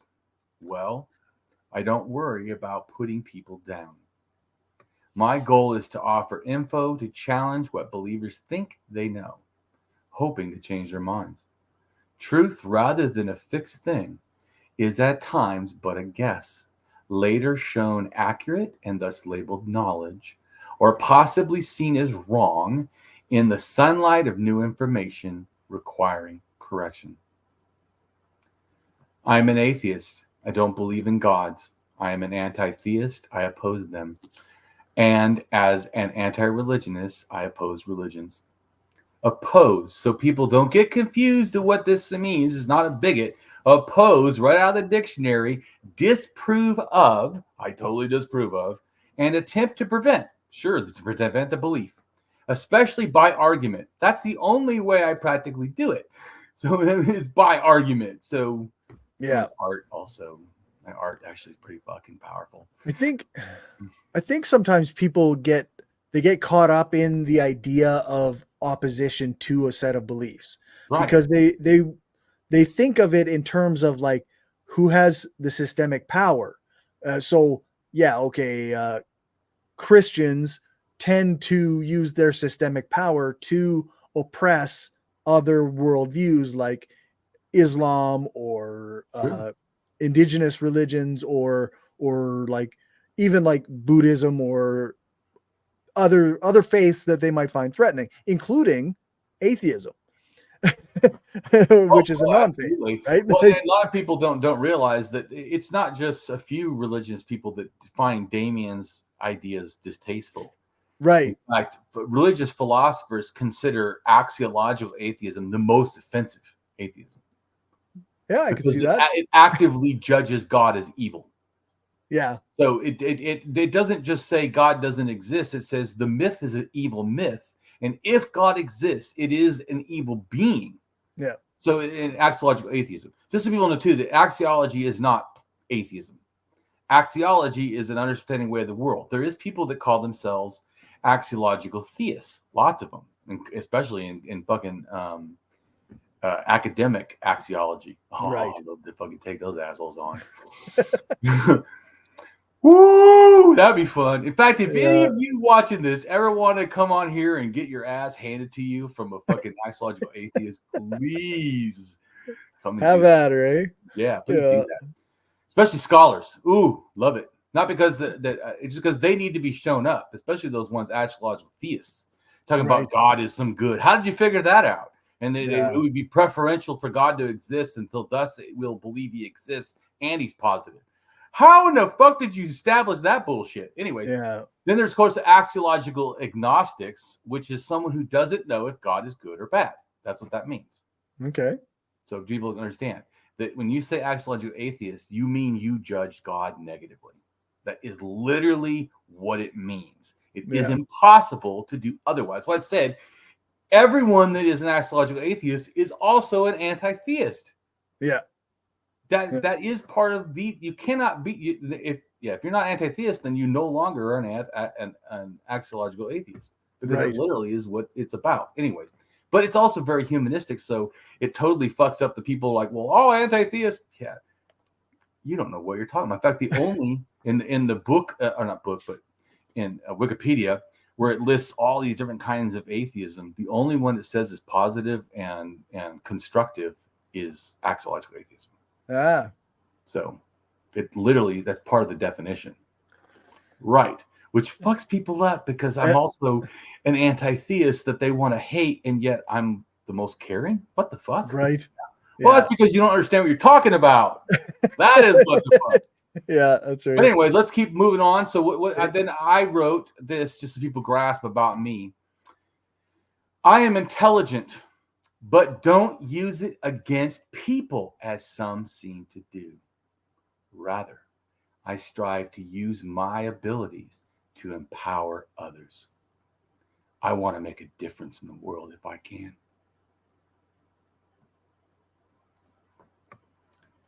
So then the next picture is this person who commented that I get a lot of comments. They think like, oh, you're being too mean to religion, or that's over the line. I always get these things. Fuck no. I'm literally good at logic and thinking and critical reason, and you think that I've made a mistake? Have you read my blogs? What the fuck? I know you haven't. Yeah, that's right. Anyway, let's go on. So go ahead and go down to the picture and then below, because that first one just shows you can see I'm not making this up. Someone said this to me. So right.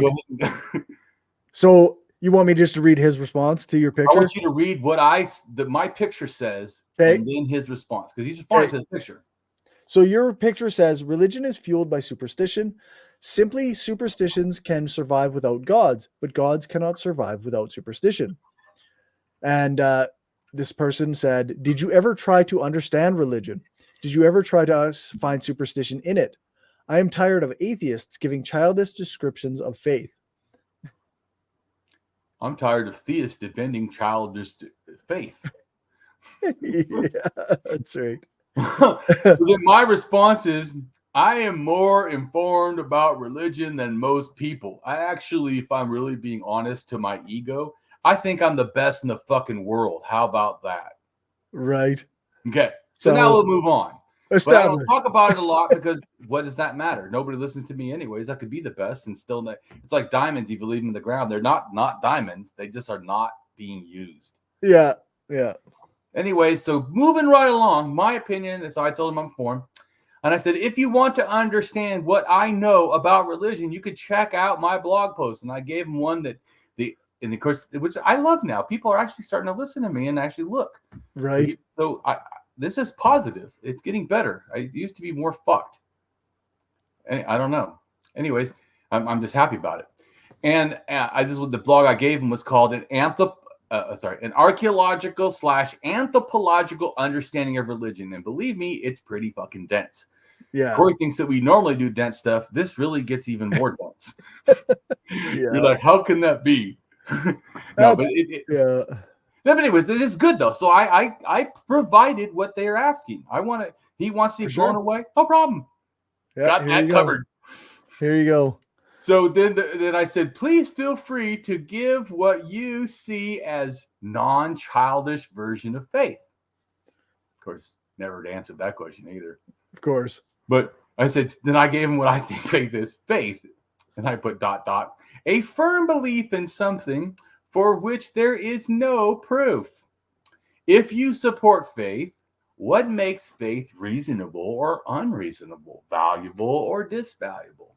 And how do you navigate between contradictory faith assumptions? See right there, my axiology is asking good axiological questions. Yeah. Fucking way you can answer. And then I put my response. Go ahead and read what I wrote, because this is just about belief. Okay. So a superstition is any belief or practice considered by non-practitioners to be irrational or supernatural. Attributed there. Does that not fucking involve religion? Oh, for sure. Right. So when people say that I am using something incorrectly, it literally is a definition. Go look it up yourself. Yeah. It fits perfectly because it doesn't take an atheist to see a religion as irrational or supernatural. It does not. It takes somebody from a different religion. Yeah. Right, exactly. So I'm just saying. So it's right, exactly. Any non-practitioner. So, but the real truth is that all of them are wrong, because in a sense that they're all superstition. They want to say, well, that one is superstition, not mine. Yeah. Yeah. All are. So go ahead. But anyway, Yeah, but it certainly is not justified to say that I'm not justified by using that term. Right. Bull crap. It literally is the definition. But go ahead. Yeah. So attributed to fate or magic, perceived supernatural influence, or fear of that which is unknown. Which is a lot of things, right? Yeah, for sure. That's a lot of things. It's irrational or supernatural or attributed to fate or magic or perceived supernatural influence or fear of the unknown. Literally, how does that not? That should be like, religion is a superstitious belief of the practice considered to be, what I'm saying? Yeah. But you can just add that in the front. It literally would sound like a perfect definition. Anyway, yeah. My point is, so you see how they try to, like, of course, attack me personally instead of attacking the argument. But, right. Yeah. Or make up this straw man, then go, oh, look, you're just being childish. Oh, really? Seriously? You prove me wrong then, which he never does. But go ahead and keep reading. Sure. The word superstition is also used to refer to a religion not practiced by the majority of any given society, regardless of whether the prevailing religion contains alleged superstitions, or to all religions by the anti-religious. Yep. Oh, wait. So in the definition, it literally says that to an anti-religious person like me, all religions are this. It agrees. Yep. Yep. That's right. And So yeah. tell me again how I'm using the word wrong.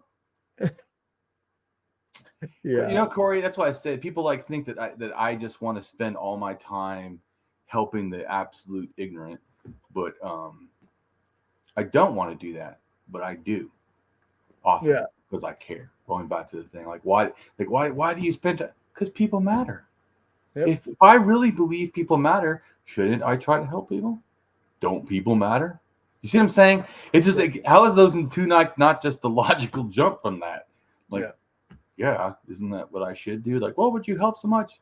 Shouldn't they? I always think too, what is helping too much in a world with such fucking need?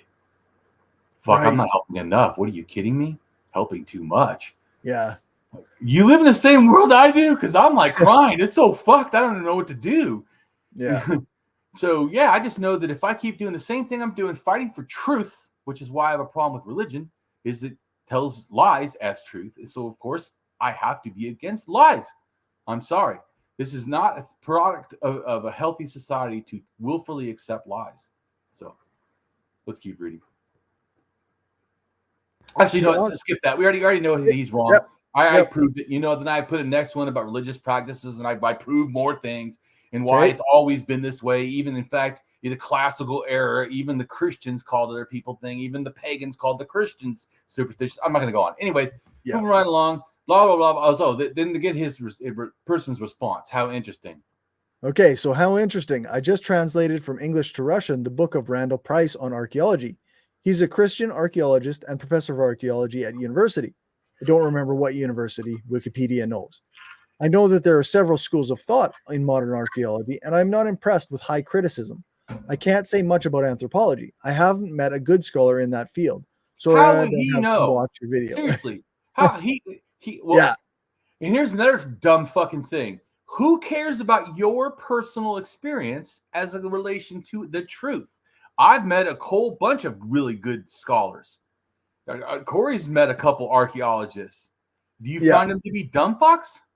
Nope, they were not, in fact, dumb fucks. Right, they're the absolute opposite of dumb fuck. They even sometimes, say shit that impresses me greatly, and I'm pretty fucking smart and knowledgeable, and they still say shit that blows me away. Because guess what? They have more fucking details than I do. But Damien, I have this one guy that I like, and the other people who disagree with him are wrong.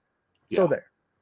Well, yeah, when my guy is a Christian. Yeah, that's right. Then for sure he's trustable. Oh, fucking A. Right. They've never lied. Yeah, exactly. Please let me welcome you to North America, where Christians murdered natives and claimed under their own God. Yeah, that's right. Wasn't it that it says our Pope it says this land, for and if you submit and call the Pope God and accept Christianity, we'll welcome you with all love and charity. And if you do not submit, we will forcefully enter your country. We will rape your children and your women, and we will make slaves of you. Something like that, Yeah. Anyways, so yeah. Anyway, speaking of going back to North America, the next picture is about you and me and our discussions on the places that we live. Go ahead and read the yellow. Yeah, so it says anarchists Cory Johnston in Saskatchewan and Damien Marie AtHope in Florida seek to learn more about the indigenous peoples of the Americas, First Nations / Native Americans, where they both live. Right, because we respect indigenous cultures and people. And we talk about how they should get rights and stuff, and how things have been wronged against them. And colonialism and imperialism and and war crimes from America. So we have absolutely addressed some, and there's definitely way more that we could address. But my point is, we're certainly not bigots that are out to destroy indigenous culture. And if you don't believe that, just watch those videos and read that blog, and I think it'll be a forum. But look at that one person that asked me about that one culture I knew nothing about and the religion I knew nothing about. We're not going to read it. But if you notice, I listed a whole bunch of information on that culture. I mean, a bunch. Keep scrolling down. A bunch. And so, but my point is, I am not against trying to learn, and I do think it's positive for us to learn about native cultures. So, and Yep. the only thing I had an argument with was trying to say, as an anti-theist, just because of me being anti-theist, I want to destroy native culture. This is absolutely not true. Yeah. So, moving right along. So then, Judaism. I just explained here my kind of thinking too. This is someone else made this, not me. But Okay. it just shows how Christianity, all these stuff branch off of Judaism. Mhm. Just showing your stuff is not special. Yeah. There's so many different branches, hey? Right? So this goes back to the same thing. All those branches, really, they're all true. Only the one at the end is the truth. I mean, which one? How do you pick? Yeah. How do you pick? Right. How would you, if you was given this whole chart, why would you choose anything but Judaism, since it all seems to come from there anyways? The one that my parents taught me is the correct one. That's what. Right, but my point is actually not to choose Judaism. I was actually being sarcastic. All I was trying to say is that if you notice that things are more connected in reality, and that's the same thing I show in religion as in the big picture, is that really things are more connected than people think. Right. Yeah. Like you say, like this is just a branch of Judaism into other different sects. But yeah, like when we talk about on multiple videos of evolution of religion, like, yeah, it all comes from like animism, and then right. But and since you're definitely not me, and you've got to listen to this stuff, are you starting to get religion like I see it? Oh, it's so, yeah, like when you have the information now, like it's so like you say, like you could draw a tree branch of the different types of religions that came off of the That's correct. old I'm not going to do it. spiritual People beliefs. were hoping for that. That's a lot of years of work I don't want to put in, because if I put something, it has to be exact, and that means I got to go do a fuck ton of study. And It's a lot of work. I'm done. Yeah. I've already proved enough. My point was to prove it was culture, and thus we either can't hate everybody because all religions are really kind of related in a sense, or we need to know they're all bullshit and then become an atheist. So either you should be a religious person that accepts everyone, since it's all, even Native American or whatever, it's all Christian, all kind of the same. Really? Fuck, you guys are wrong. It is all really kind of the same. Not exactly the same, but it's all, it's similar enough that, what the fuck?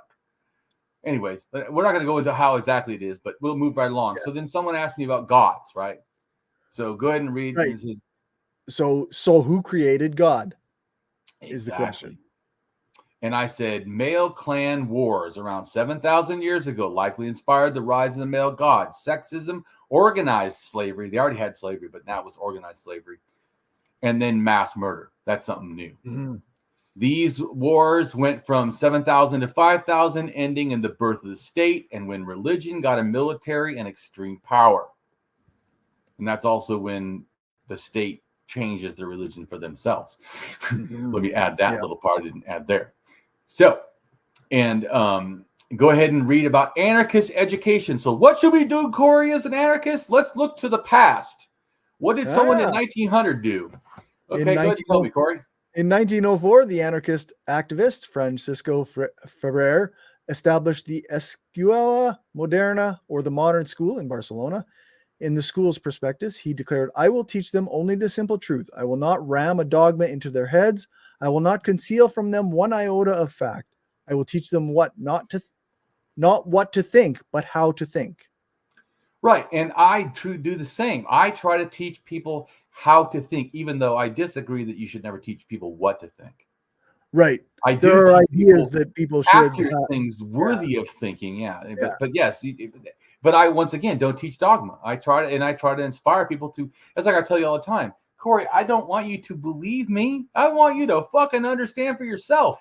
Seriously. Yeah. I mean, that's how I see it. So I'm not trying to, just trust me. Just try. No, I don't ever fucking say that. Fuck that. Don't trust me. Go look it up. I'll give you plenty of resources. You can go look it up yourself.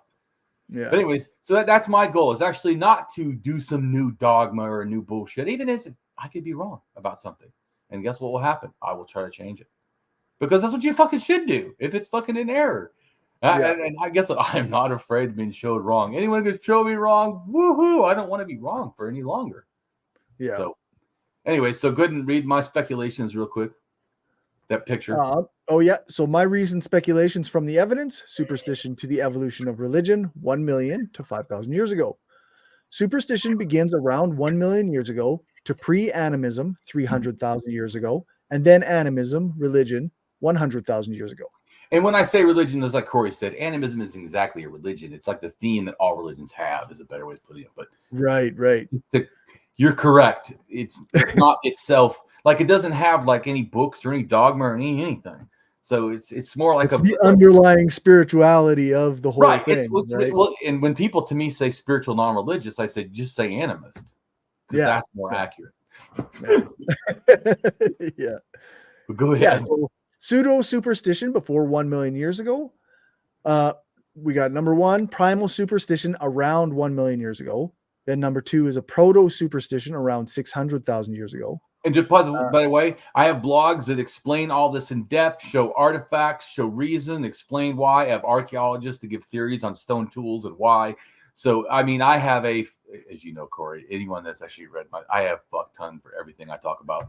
Yeah, for sure. Nothing is an offhanded, little bit of thought, no, everything is like fucking in depth as shit, like, a dictionary. Yeah, with multiple sources and multiple sources, multiple artifacts. I don't like take one artifact and just go fucking buck wild.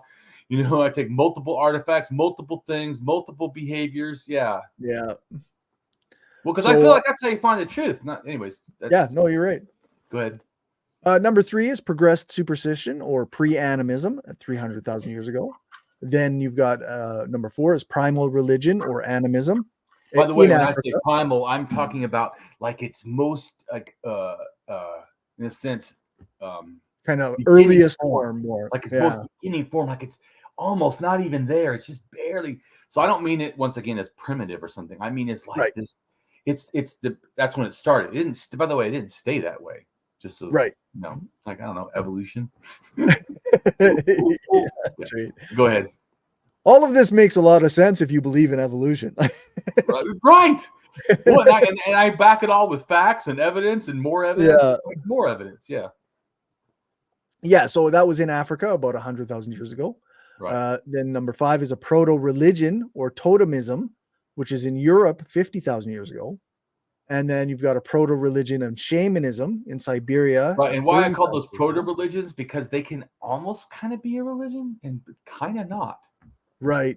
They are certainly more than animism, is my point. So and I could go and explain everything. We're not going to, but I'm just showing you that I don't see these as exactly the same. So I'm trying to break it down for you and be more detailed. But I could go detailed for days. So go ahead. Fair. Number 7 is progressed religion or paganism in Turkey around 12,000 years ago. And then you've got number 8 is a progressed organized religion in Egypt 5,000 years ago. Right. It's more than just Egypt, but it just says you see it there. I'm giving a reference. Because I'm not. That's the one. I think it starts there. Okay. It could have also started in Siberia. I'm not sure. And then went to the Middle East. I'm not exactly sure which. Like I said, but you know what? There's some things I still need to do more research. And look at more data and stuff. So, but I'm also less interested in doing all that. But I'm going to do a little. Fair.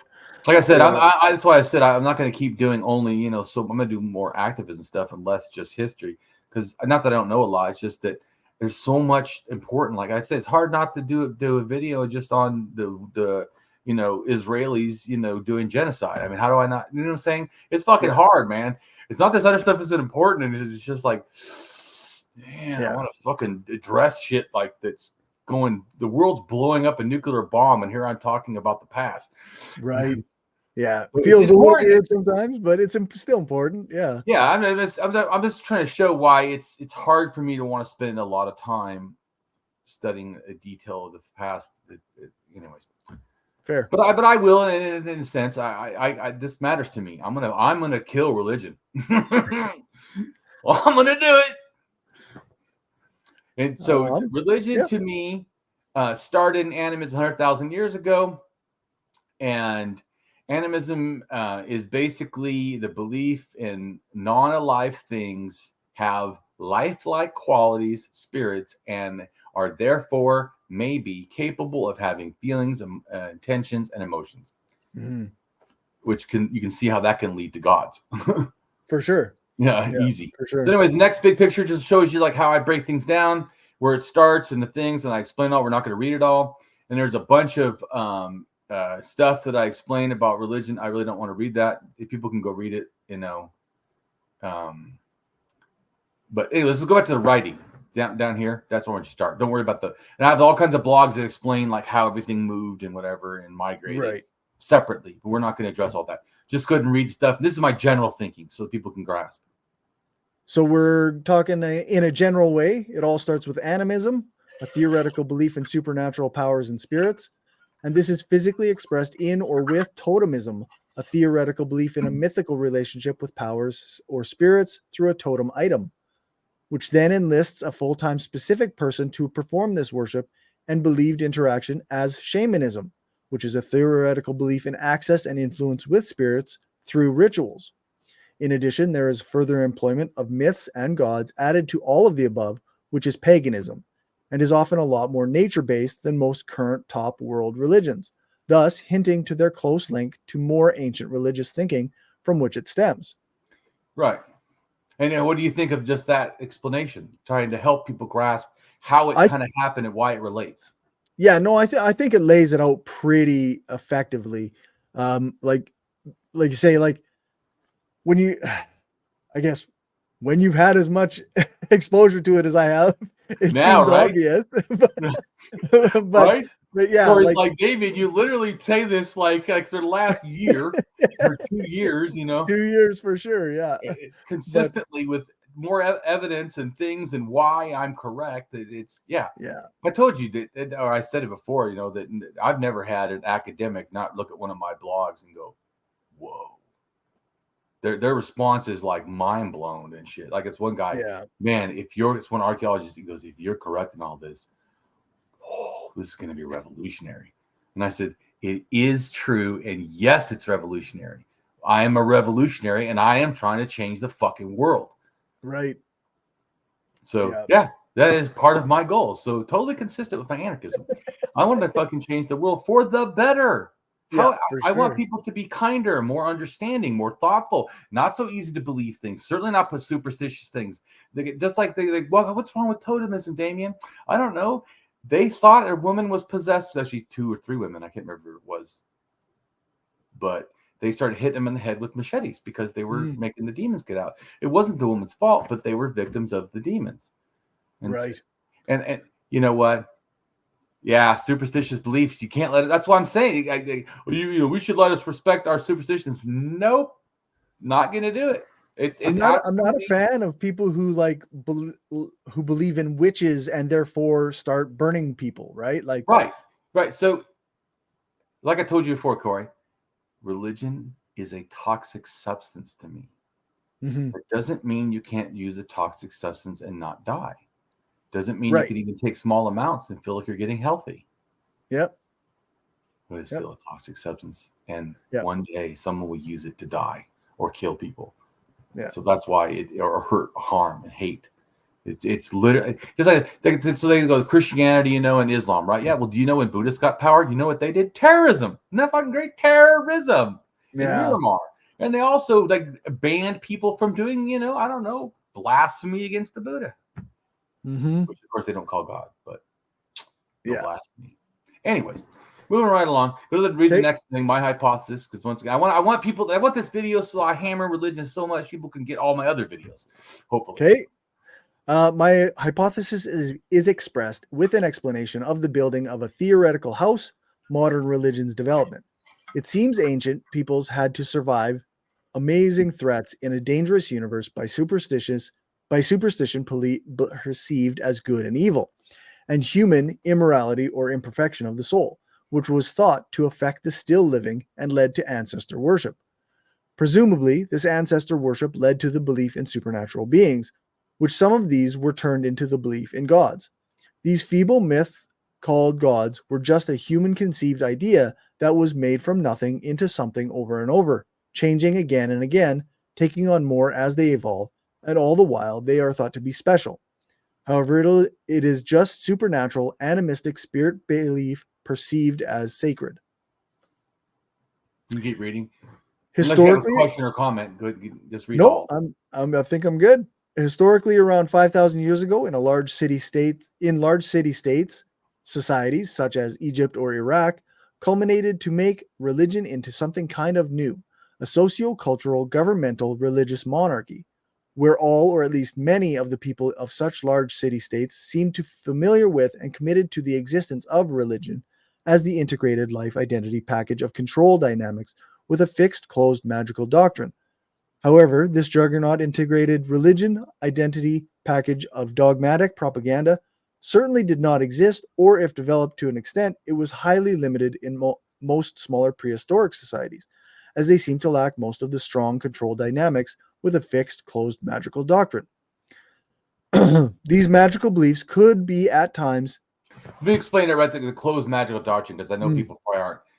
That's like I could be just to give you a better reference externally. Sure.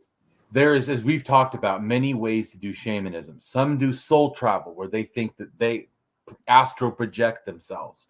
Some people welcome demons inside themselves so they can war against them, to remove them in a sense from, say, a person. Like if I touch you, now it's in me, right? Like I've taken out. I'm not saying it's real, by the way. I'm just comment. This is the belief system. My point is actually not even the belief system, but it can be different. One way, in other words, they're all shamanism. That's what I'm trying to say. One believes it leaves, or they leave, whatever. And some they leave on a deer or something, a magical deer or whatever. And so, but some don't do it by themselves. You're saying so. Once again, that the point I'm trying to say is all these different variations, but it's all shamanism. So some are doing it one way or another way. Some like have to be feminine or whatever. Not they could transition like be trans or intersex or in a sense cross-dressing as part of the shamanistic practice of getting the female ancestor. We talked about before, they can also have sex with ancestors in the spirit world, and sometimes can be different gender. In other words, which I know it's hard for me even to understand exactly, but somehow they take on, like if you're perceive yourself as male, you could legitimately in a shaman practice take on a female spirit that has sex with a male ancestor to get them to like you and do something to benefit whatever. Anyways, so my point is it can be pretty bizarre, really. But that's not the point about the baby being bizarre or not. What I'm trying to say is that it can be all these different kinds of things and yet still the same thing. Right. Yeah, because you're using shamanism as an umbrella of that says behavior. Like this is a type of behavior that we're describing in this way. That correct. Yeah. Tell people go ahead and keep reading, but I think that I'm trying to explain, so people can understand. For sure. So that's it's a closed doctrine. So I was trying to say is but a closed doctrine would be there's only one way to do it. Or only two official ways or whatever, and all the other ways are heresy or whatever. You get what I'm saying? Where that kind of behavior of saying those other things are heresy, that's more closed religions and not super normal for other ones. That's why, in a sense, even when you see like when the warring what are they called? City states or whatever are interacting with each other, or even countries in a sense, or like, Turkey and Egypt are interacting. They hate each other, right? But how they write their stuff, my God, blesses your God, who I don't believe, but, and I don't say it that way, but, in a sense, they like to say, the gods that you believe, that's what they say. They don't say, they say, my God welcomes the gods that you believe, in a sense. Sort of. Something like, I can't remember exactly, but it's something favorable, or we're all going to work together or something, or, but they do that because they don't really have a closed system. Totally.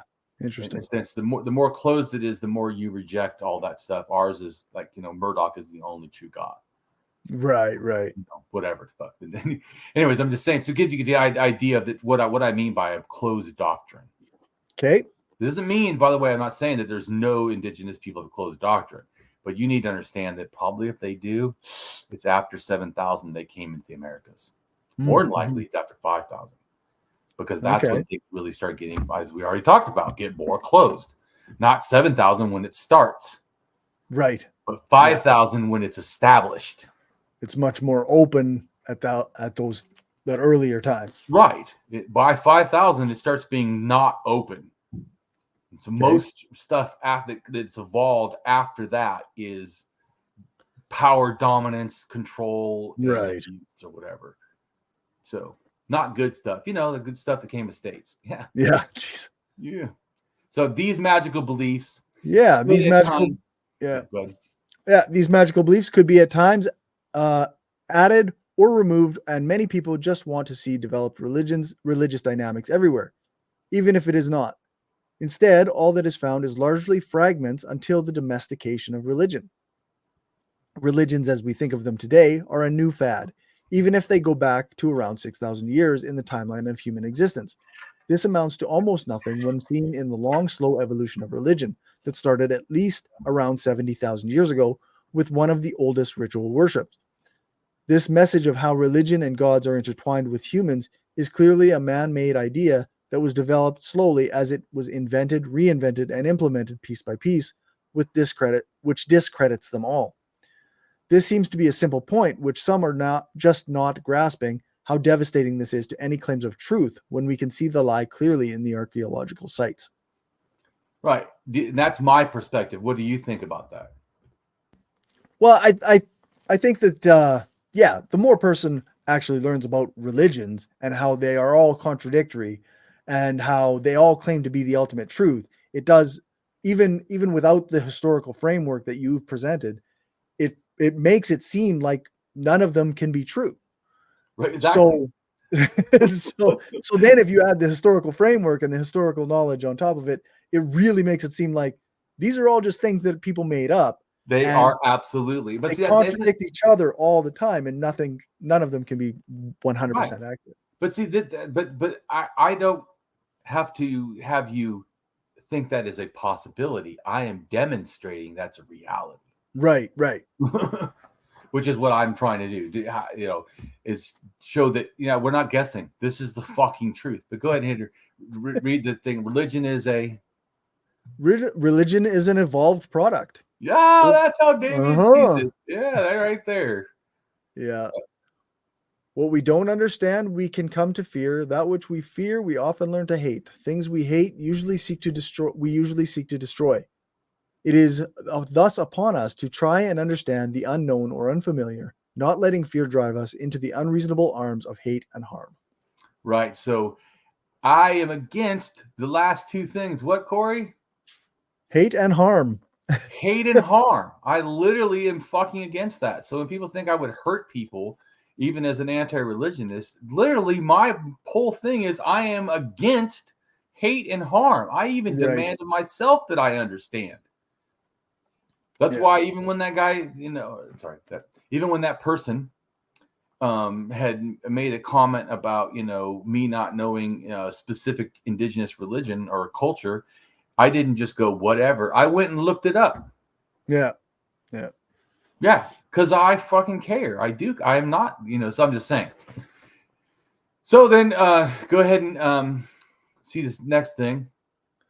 Okay. So we've got a person on Twitter says the worst thing that religion has done is to make people believe that men are superior to women. That was intentionally done by the men who wrote these holy books. You can't keep women down unless they feel like they deserve to be kept down. It's very effective.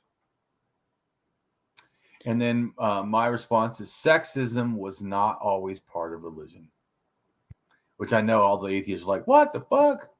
Yeah. Well, because I'm accurate. I don't strawman a religion. I tell you what's wrong with it, actually.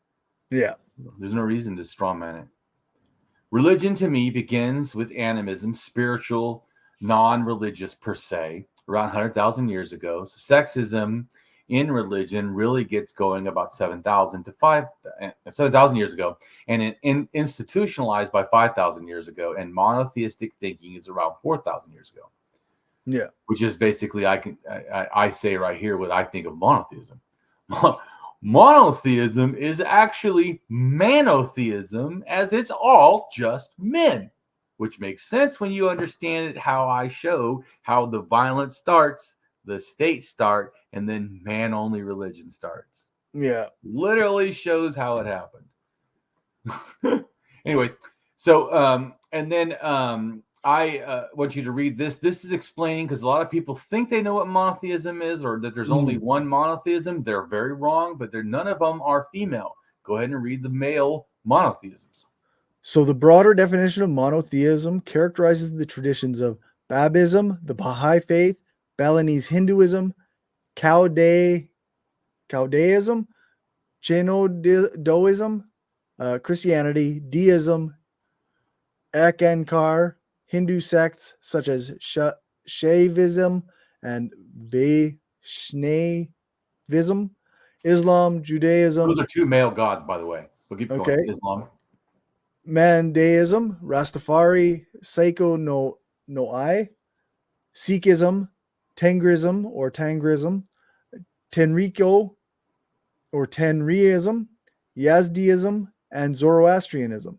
And elements of pre-monotheistic thought are found in early religions such as Animism, ancient Chinese religion, and Yahwehism.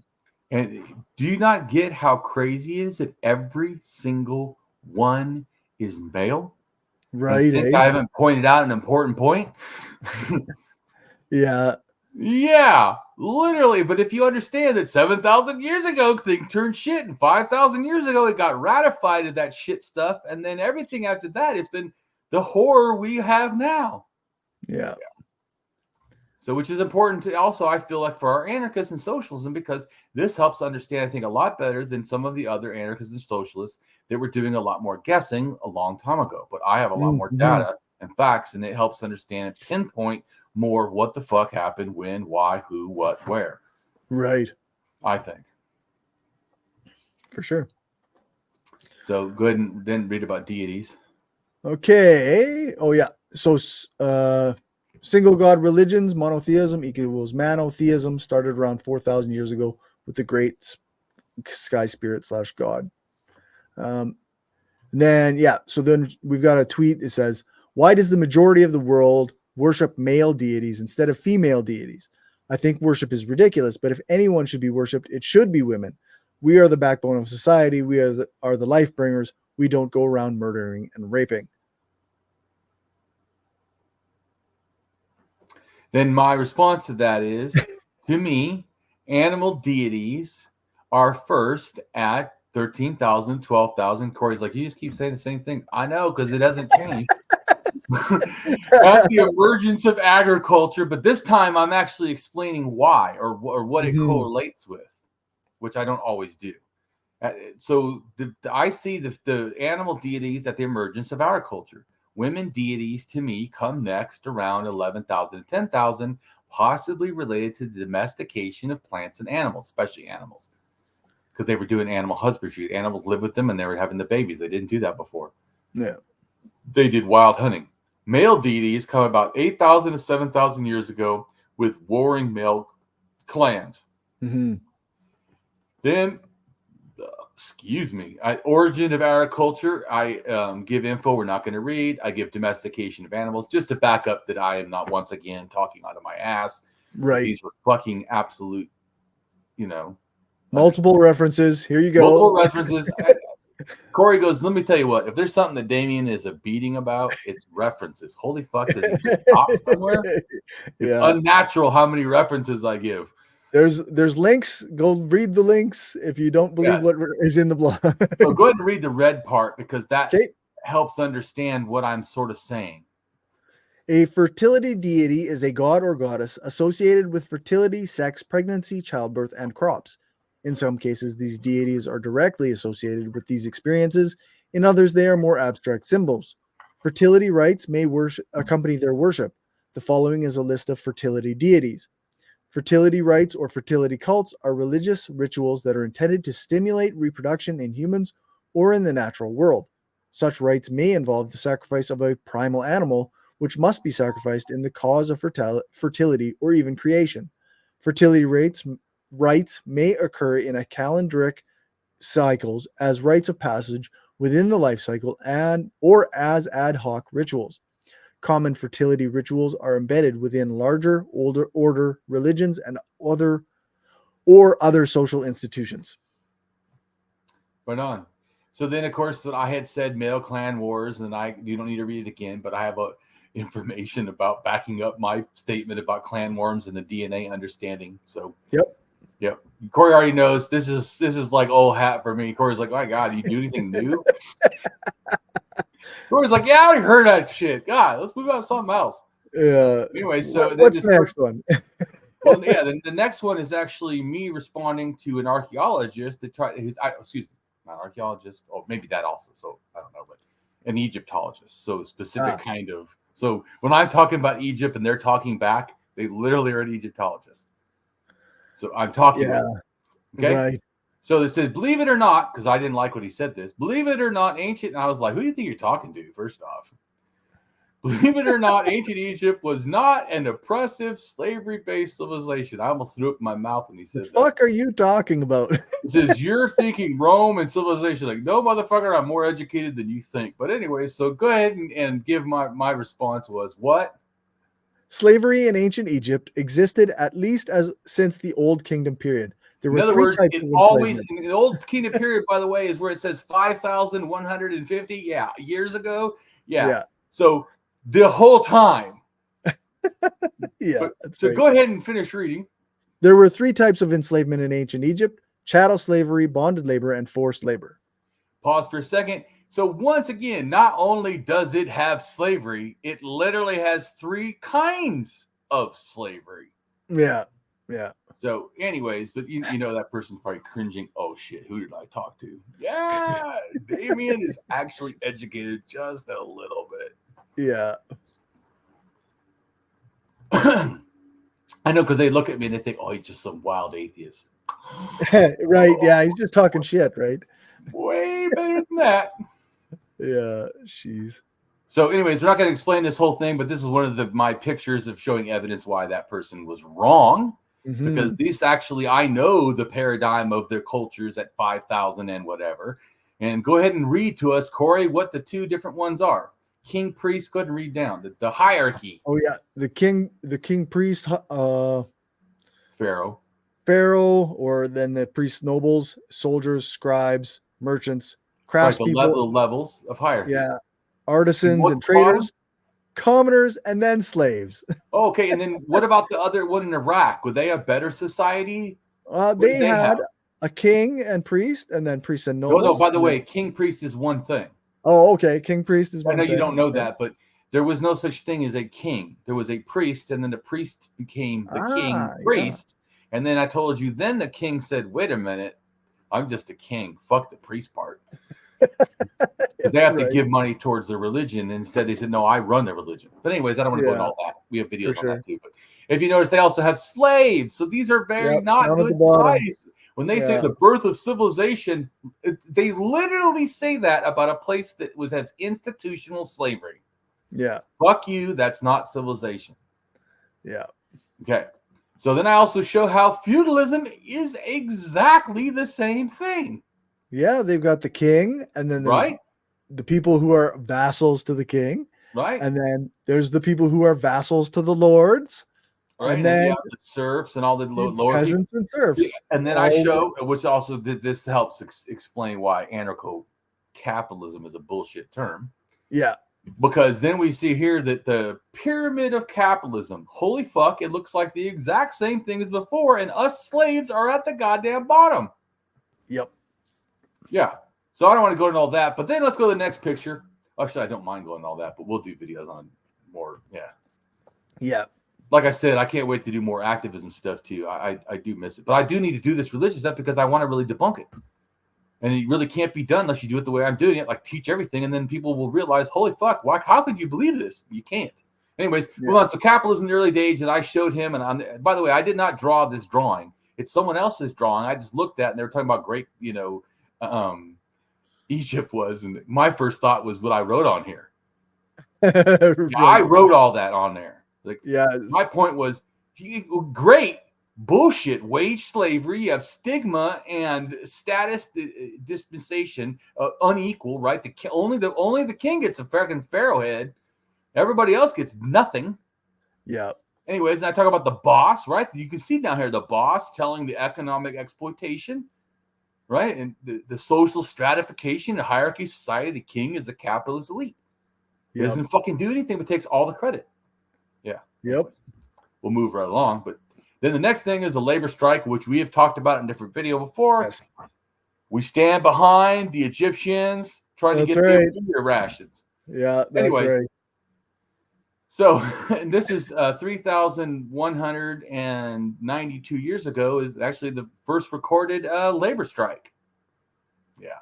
Solidarity. Yeah. Good stuff. Anyways, so go ahead and read the Egyptologist's response to Damien's response. Okay, so he said, I did not claim that it didn't exist. I said that the civilization was not oppressive and based on slavery. But you sure made it seem like that, your response. Yeah, that's right. As early as the Old Kingdom, the pyramids were built by working citizens. The only real slaves were criminals or enemy combatants. As your linked wiki article explains, chattel laborers and other indentured servants were essentially just as free as most workers today. Pause for a second. So, not free. We're not literally free today. Thank you. So you agree. Yes, you are. And also, this goes back to Damien's other point that I don't agree with you when you say that capitalism is a new thing. It isn't. He literally just said it. They as slaves, I love how he says that, are literally as free as we are today. Yeah. Yeah. Chattel laborers, like, so the whole chattel slavery thing, if I have it correctly, like, that's no. In other words, chattel to me, yeah.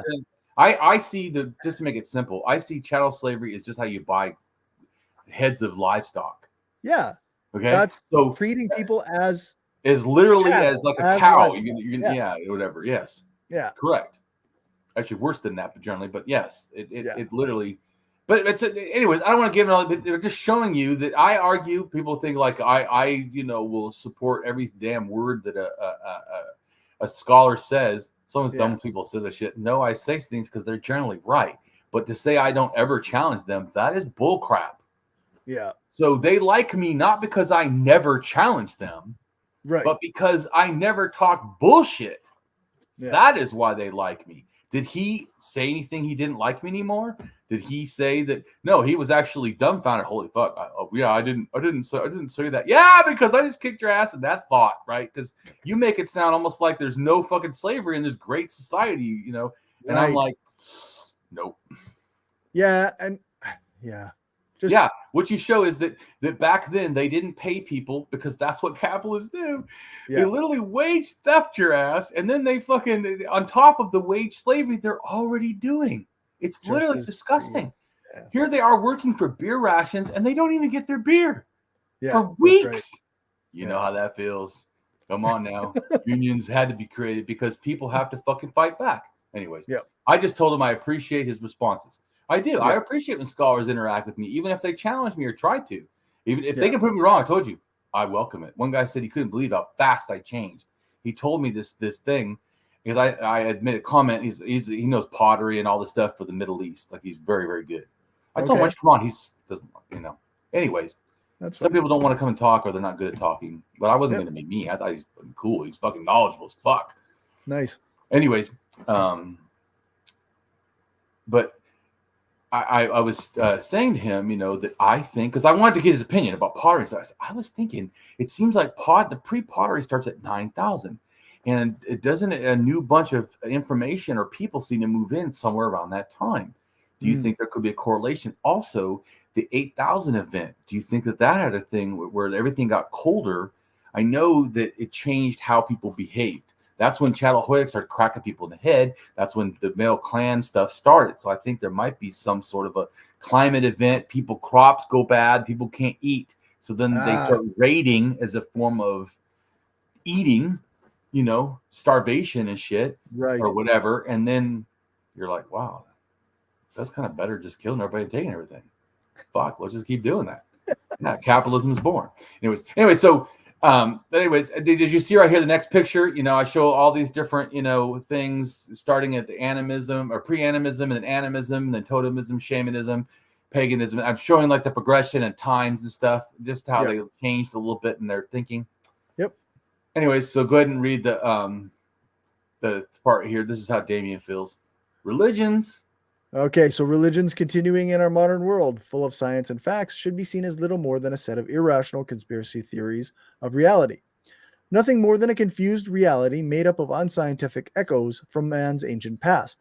Rational thinkers must ask themselves, why continue to believe in religion stories?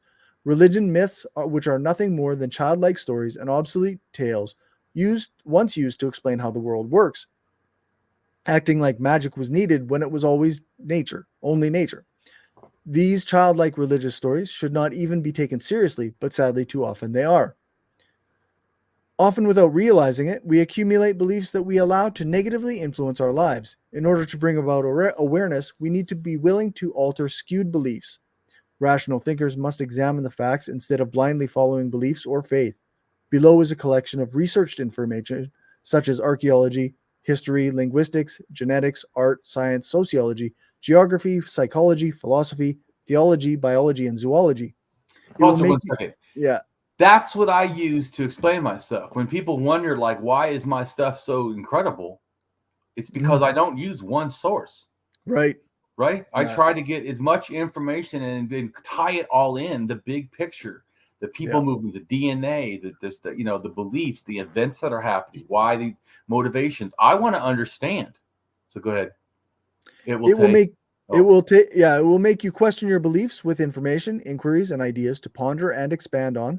The two main goals are to expose the evolution of religion starting by around 100,000 years ago, and to offer challenges to remove the rationale of faith.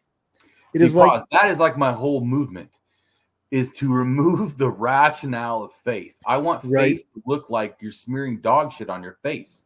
It absolutely is something you would never want to do. And so that's my goal, is to show why it isn't. Right. It is like an intervention for belief in myths that have plagued humankind for too long. We often think we know what truth is. Nevertheless, this can be put a vantage point away from losing credibility if we are not willing to follow valid and reliable reason and evidence. Right. And so that's what Damien supports, not attacking, religious people or moving their beliefs. Is I want people to learn how to follow valid and reliable reason and evidence. That is my goal. Yeah. So it's not some sinister goal. Like the anarchist said, he wants to tell the plain truth. Without even knowing that guy's words, I was already doing that, trying to tell the plain truth. Yeah. But see, I already know that's also why I don't have such problems like Graham Hancock, because I don't say fucking dumb shit like that guy. Yeah. Anyways, because then some people are like, well, you say a lot of stuff for prehistory. Dude, don't put me in the same category. Oh, fuck no. Yes, I say a lot of things about prehistory. And some of them are speculation based on reasoned evidence. Right. And then I give fuck ton of evidence and fuck ton of links. I'll even willing to change if you can show me otherwise. That dude has done none of that shit. Like, come on. Makes up shit, invents fake cultures that go to the Americas and are white and all this. What the fuck? And, it's part of it. We're going to address that. I told you. And I've showed you some stuff because I want you, because this is important to me. That's why we're going to wait to get to it. But I want to show this pyramid stuff and these mounds and things. I've explained to you how they relate. I know people don't understand, so I'm not even bringing it up because it takes too much information to help.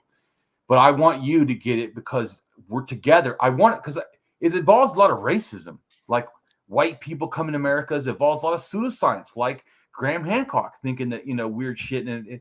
No, or globe spanning fucking, Atlantean bull crap.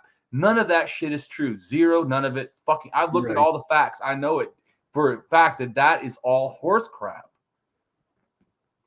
It was the indigenous people. I'm explaining to you when, who, where, why, how, what they believe, what they came from. I mean, but no one cares because that's the fucking truth. And who the fuck wants that? I want fantasy.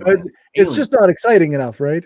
I guess. I think all this is to me exciting. It's very, I find it very interesting, but Right? I yeah, mean, have I not blown your mind more than once? Probably. for sure. Yeah, Yeah. for sure. And here's some more. Let's keep going. I'm not going to Okay. read all this, but this is just information. This next picture is about animism and how it relates and what I think happened. And L1 is DNA. So I'm showing its relation to DNA, showing a relation to burial, showing a relation to symbolic behaviors and art and everything. Let's keep going. Next thing is a burial of a child at about almost 80,000. Also explains animism. Keep going. So Okay. now, then read where it says 78,000 years ago. Right, that's good enough. Okay. Oh nope, Okay. that's good enough. I want to. I'm not getting to what I want to get to. Okay. You're like, what? Yeah, seriously. So, because I want to explain, not get stuck in the minutia bullshit. right. Yeah. In fact, It's a lot of, I haven't found a thing I want, because I want to talk about gods on another blog. So I'm gonna go get it right now and then give it to you, okay. because I want to address the order of God. Well, it's not for all the deities, but this is a better explanation of at least three. So I'm going to send you the link. It's called "You Can't Change People." This is what someone said to me. You can't change people by reason and evidence. And I say, wrong. I do that shit all the time. right. And so here's the blog that is I'm addressing, because I explain God in there pretty good, I think, like real fast without detail. I sent you the link so you can look at it with me. Yep. Here we go. You got to scroll down too. I don't want you to read anything in there. We got to get down to the pictures. There's like one thing at first and a fuck ton of writing. There's a picture of my face. Keep going. Another picture of me holding the sign. Picture of my face. Nope. Keep going. Keep going. Just keep going. And I want to get to the actual gods. Keep going. Oh, okay. Where I says we're sun, moon, star, the goddess thing or whatever, the Trinity. That's where I want you to start. Looking, at least, so we can talk about it. Oh, there yet? It takes a while to scroll down. You'll see something that says moon, sun, star. It's a picture. Sun, moon, star. Yes, you see that? Yeah, I see a picture with a sun, moon, star. Right. There's like a serpent thing with a lion head. Very good. This is a gnostic, because I always say that me being an anti-agnostic, I must be a gnostic. I'm sorry, gnostics actually were religious fanatics. This is one of their little fucking symbols that relates to the three things I'm saying: the sun, moon, and stars. So anyways, I don't want to explain all this to you right now, but what I want to say is that, just real quick, to get this is the bottom one where it says in the bottom left side, it says sun, moon, star. It's got it looks like this is an actual, by the way, 38 or 37,000 whatever year old painting in France. Okay. I think it relates to totemism. What I'm trying to show is that totemism is where I think this idea of this holy trinity, in a sense, and I'm showing what is sun, moon, star. Interesting. Okay? So, and then I show all these different things that relate to it. The ones at Göbekli Tepe is basically a trinity again. See, it's the snake, the bird, and maybe a person, or maybe it's the bull. Where then here the other one, you see it again. This is at a Jeffer, which is near Göbekli Tepe, a similar time. It has a bird again, but this one looks more like a bird, like a Native American bird, right? Looks like a freaking thunderbird. Yeah. Then it has a bull and it has the snake, which is, I try to show the colors of being blue, red, and yellow to show that I think it actually is the same thing that Göbekli Tepe is saying. They have a holy trinity then. Interesting. What I'm trying to explain. The bull, the snake, and the bird. Right, and I think it relates to the same thing. The snake, right? Sun, the star, the moon. See, I'm trying to explain. Yep. So let's go down more, and then anyways, and I have a blog you can click to read more on that. The Trinity evolution starts 30,000 years ago, maybe. But anyway, so I don't want to keep going on that because I want you to get this. Why? What? So you get like how these are thinking is the sun, moon, star. Remember this really quick though. I'm going to give you another blog from China because I know I want to do China Neolithic cultures. Okay. Because guess what they have? They have one with the Trinity. Okay, interesting. Sun, the earth goddess, and the bird. Oh, you mean kind of like that shit right there? Right. So, anyways, I want you to see that I'm not making this up. That I'm finding the hidden shit that people don't realize. So I'm give you this culture for the Hardu culture. This relates to Austronesians that eventually become all the Polynesians and even the people of New Zealand. Okay. They all come from this source, genetically and culturally. And rice and other things like bats and weapons and things. You know, there's a whole bunch of stuff, really. It's not just, but anyways, go ahead and click on that. Do you see it? Yep. The Humudu culture. Correct. Humudu culture. And then you got to scroll down. You see that it's like 7,500 to 5,300. So scroll down where it says, where is it at? Okay. Well, read it down where it says religion. See, it says religion. Okay. Yep. Tell me, what do they have? They have a sun spirit as well as a fertility spirit. They also enacted shamanistic rituals to the sun and believed in bird totems. Right. So that's, in a sense, the sun, the female, and the bird. And what do we see at Göbekli Tepe? You start to see something kind of similar is what I'm trying to show you. Do you see that? Right. Right. Okay. So, and also to try to show you that I'm not like making this up. This is a world religion coming from this area, from China and North Siberia, going to the Americas and everywhere else, as I already explained, and to the Middle East and whatever, and all these beliefs, this Holy Trinity.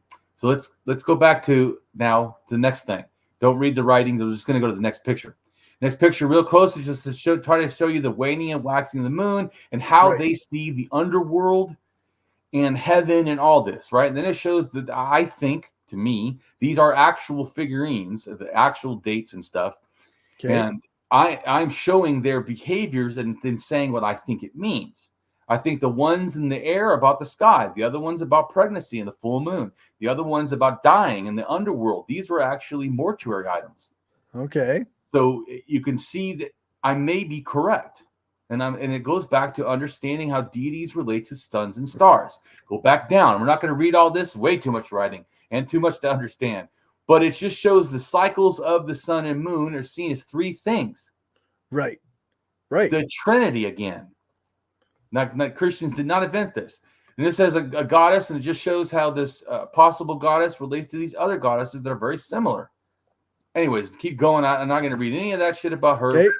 We're going to go down to the next picture because I want you to get the big picture. And you only do it by doing it fast.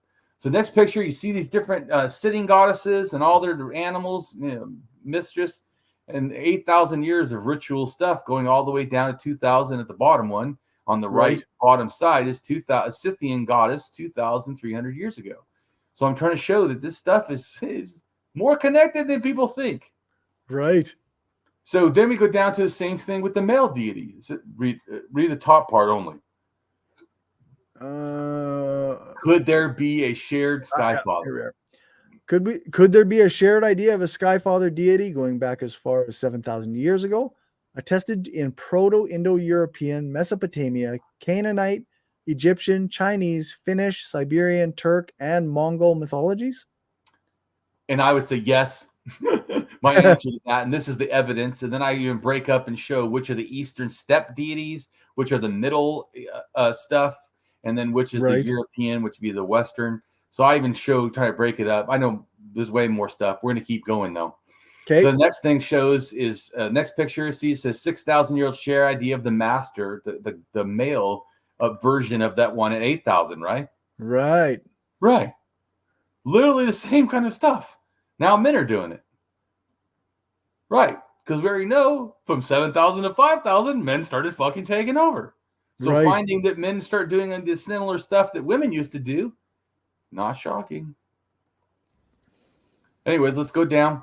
Okay. And then the other one is about the Sky Father, Sky Mother deities and how they're spread. We already talked a little bit about that. We're not going to keep going. You can go read on that. Yep. Blah, blah, blah. Then the next picture, right? It shows low earth deities, right? It says earth tularity. That's like the earth goddess, right? Which they were China talked about. Right. A fertility deity in a sense. And then it says sky gods, right? So it does the other ones like the sun, that Delius or Deus. Yep. And then moralistic gods, they came later. These are not the same thing. They came later. Ah.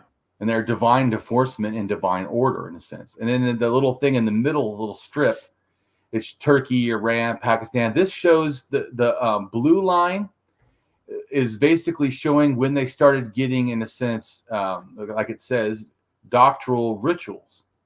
And then the red is moralizing deities. And if you notice, they don't touch each other. Right. They didn't happen at the same time. Also notice Turkey gets them at 8,000. Iran doesn't get it till 6,000. I'm talking about the first part, the blue one, the doctrinal rituals. Right.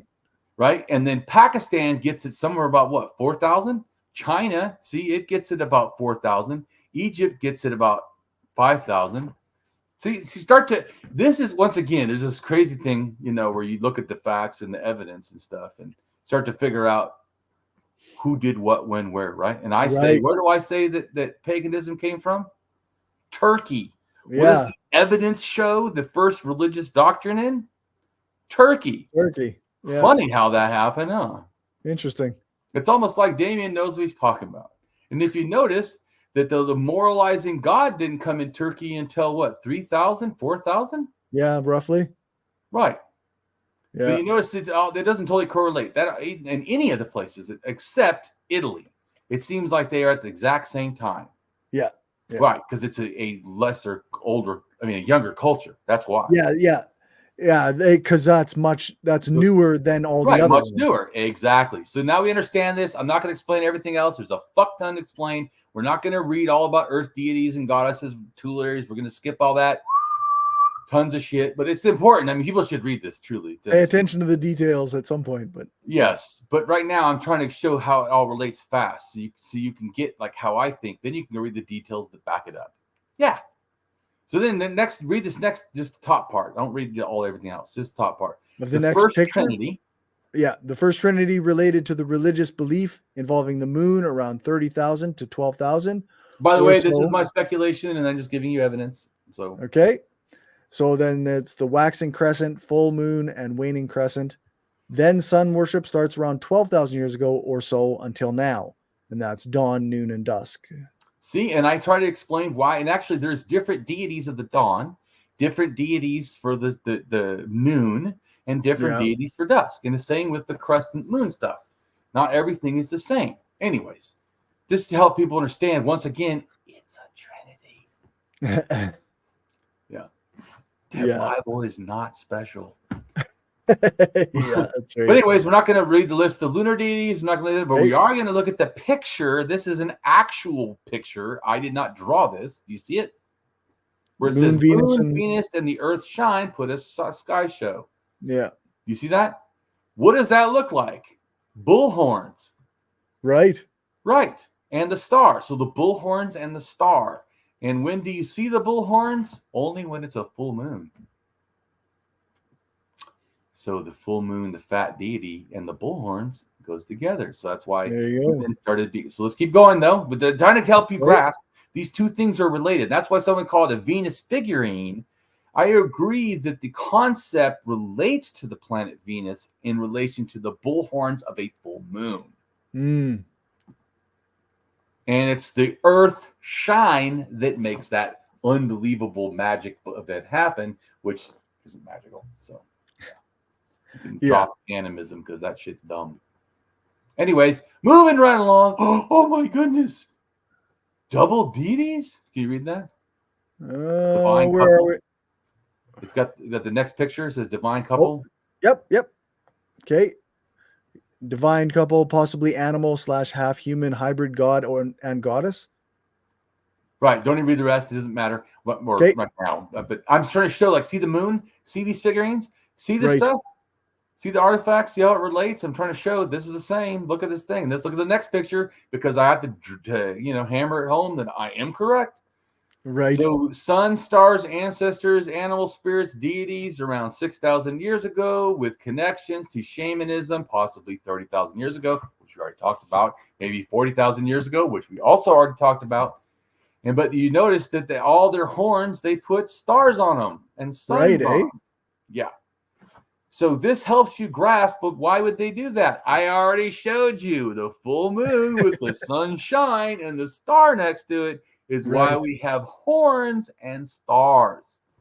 Right. In other words, childlike superstitions about the world, believed to be deities. And Yeah. I'm supposed to what? Know this and then be okay with that being promoted?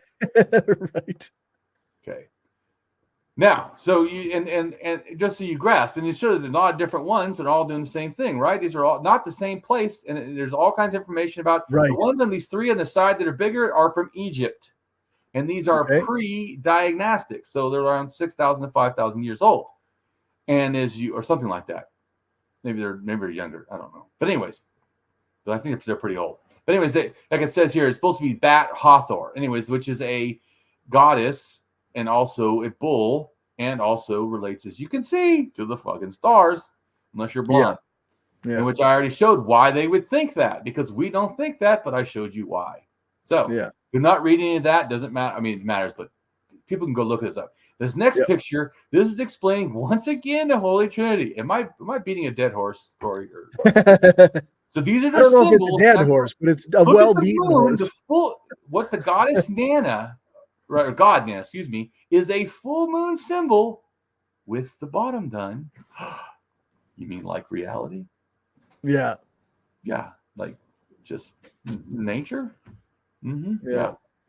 Yeah. And then the next one, the sun and the star. Oh yeah, so I mean the Trinity. And then that orange and green one is actually one of the oldest things that this star probably relates to the goddess Diana and all this other stuff that became deities in general. And the little thing that says ginger, this is a Sumerian symbol for deity. Okay. Anyways, we're not going to explain all this. I'm just showing stars and deities absolutely are connected. Right. Go ahead and read, or it says Sumerian word for God. Sure. The Sumerian word for God, dingir, that originally was an ideogram for the Sumerian word sky or heaven, was then extended to a logogram for the word dingir, goddess or god. The three symbols relate to the holy triad, Inanna or Ishtar. Nana. Wait, the Holy Trinity? What? Yeah. Oh, I thought Christians invented that, Cory. Yeah, that's right. Wrong Nana thing. / Sin and Utu / Shamash. That is the morning star, Venus, lunar, moon crescent, and solar disk or the sun. Cory, is it irritating that I always have facts to back up what I say, or what? I mean, I don't consider that irritating, but I suppose maybe if somebody has these belief systems, people that want to attack me when they look at my blog, they just fucking just throw up in their mouth. Oh my god, I might even lose faith reading this shit. I mean, stop now. Yeah, that's right. But so it gets worse, right? So keep reading. The concept of divinity in Sumerian is closely associated with the heavens, as is evident from the fact that the cuneiform sign doubles as the ideogram for sky. And that this is very important. Just that one word, right? Right. Because go down. What does can mean? Which is the Chinese, right? The Chinese thing. What does can mean? Can is one of the Chinese terms for heaven and the key concept in Chinese mythology, philosophy, and religion. Mm-hmm. During the Shang dynasty, is wrong, of course, but keep reading. Yeah. The Chinese referred to the highest god as Shangdi, or Lord Above. During the following Zhou dynasty, Tan became synonymous with this figure. Before the 20th century, worship of Tan was a figure. What they show a figure, by the way, that I don't actually show here. It's a human-looking figure. It looks like a person, and they call that the sky. Ah, interesting. Go ahead. It's a male. Let's say a male-looking figure. Let's put it even more that way. It doesn't look feminine at all. Okay. Worship of Tian was an orthodox state religion of China in Taoism and Confucianism. Tian was the celestial. Confucianism has gods? Yeah. Well, it took people like, oh, philosophy. And I'm like, yeah, it's a lot more. Even Buddhism. They're like, Buddhism and philosophy. I'm like, yeah, and religion. Yeah, with gods and hells and all kinds of stuff, really. Yeah, all kinds of stuff that we don't get to talk about. Yeah. Keep going. Yeah, actually, so the celestial. Oh, yeah, because this is what I was saying is I know people would like to think it doesn't matter. I'm literally showing you this is Jesus or Yahweh or whatever the fuck. These are not. They may sound similar and different, but they're actually similar because they're similar. Right. Yeah, like minor differences or a variety of differences on the same theme doesn't disconnected. Right, exactly. We're all talking about the sky. We call it something different. Okay, but it's all God. Yeah, and it's the sky. Okay. A sky. So it's really just the middle one. Oh, Yeah. the most Okay. powerful one because it's the most bright. Yeah. Yeah. This goes back to when we were talking about, remember that other bullshit I told you to show where it says that all deities come from the sun? I'm like, nah, that's not correct. Yeah. Yeah. As I'm trying to show here, this is what's correct. I'm at least my real quick understanding of how I see it.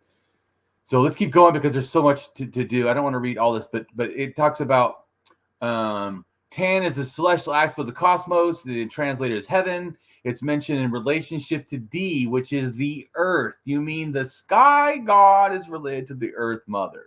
Right. Right, Yeah. which we've already talked about. And this also relates to the three realms of reality. Oh, the sky, the earth, and the underworld. Oh my God, what is it again? Another Trinity. Right. Did not make. But they use, and they think it's theirs. Anyway, so just to help you understand, these are natural forces. I don't want to read all this because so if you really want to know, you should really read everything I put in. But we're going to keep going. There's more stuff. I don't just skip this. Okay, let's go down to the picture again. Just because I want to be this fast. People should read all this, but anyway, so this right here is go ahead and read the top part only. So the symbolism, star of the Sumerian goddess Ishtar Inanna, and the sun/star symbol of the Mesopotamian god Shamash, as well as Gilgamesh slaying the bull of heaven for Ishtar. Right, and if you notice, they all have numbers, and then down, if you scroll down further, I explain which each thing is, how old it is, and everything. Yeah. And then I have links to go look them all up yourself. Right. You know, because I'm beating it that way. Lots of links. Yeah, lots of references. Yeah. That's why I laugh when they say dumb shit like, do I know religion? Motherfucker, I know religion than fucking anybody. So, yeah. Okay. You don't think so? Go read my blogs and see if anyone else can explain it like this. Yeah. And I'm not even done explaining. And and this isn't even all I talk about. I know about all kinds of other shit. Right. Well, I mean, it's unlimited how much fucking crap I practically know. But anyway, so let's go to read the thing. This is an Egyptian you're looking at. See this picture? This is showing an Egyptian goddess and a bull after. Oh, yep. Yeah. Okay. So once again, this is in case you hit anyone in the class had not already got the symbolism. This goes ahead and show that yes, I am correct that the women were goddesses and were related to stars in heaven, at least some of them. And this one right here is a bull and also the stars. Yep. Yeah. Same thing. Let's move on. Here's another picture that shows something else that happens, which is the crescent things that I talked about, which they're also in relation to the stars and stuff in Venus, but it's doing something different. That's why there's also different things or could be different expressions of the same exact thing. But let's move on. Okay. So then the next picture is where I tie this into the baby Jesus. So what's the yellow thing at top say? Was the bull head a symbol of God? Yes. Yes. And Cory, do you now figure out why that may have been so, since I've already explained it? It sort of seems like, like it's definitely related to previous things where the moon and the crescent moon and the sky. Cory is now a religious scholar. I mean, what the fuck? Right? So then if you notice that I show, and this isn't even my guessing, this first symbol you see in blue and the second symbol you see in blue, the second symbol is current day Hebrew. Okay. The first symbol is considered Paleo-Hebrew, like the first stuff. So that's how they used to write God, was a fucking bullhead in the Hebrew faith. Interesting. And it has that loop thing is actually considered like a shepherd's staff. Oh. And so they call that strong controller. That's what strong is the bull. The controller is the staff. Interesting. And that symbol together meant God or the God of Yahweh or whatever, the strong controller. But not a shocker to me that it was a bullhead. Right. Like they're like, well, I don't know why that is. I do. But in case they were, how many times? Also, I love this when they try. I also put in yellow. Did you see that? Because I've had people say this bullshit. well, Damien, you need to understand that was El. That was that Elohim is the Christian God. And I'm like, it's nice when you're wrong, but okay. It's the same God. Like, come on. How about this? Is the name Israel E-L or Israelhim? It's not Israelhim, is it? It's Right. E-L. Yeah. So yeah. I know I'm right, and you're wrong. But anyways, let's move along. So Okay. not only that, then you see this little symbol right here. This is also how you wrote Yahweh, right? Because people try to say, oh, well, Yahweh is different. Yeah, but it isn't. We have two people with their hands literally up, right? In between the V and what looks like a fucking bent staff or a snake or something. Anyway, Yeah. Go ahead and read that. The Bible, God, Yahweh, or go ahead and read that. Yeah. It's YHWH or Yahweh in the ancient pictographic Hebrew with upraised arms like a Ka in Egyptian. Life force or spirit after death. Hieroglyph of upraised arms relating to the bull. The bull. Mm-hmm. Oh, say it isn't so. They go. I love when people like Damien. You understand all religion is not connected. I'm like,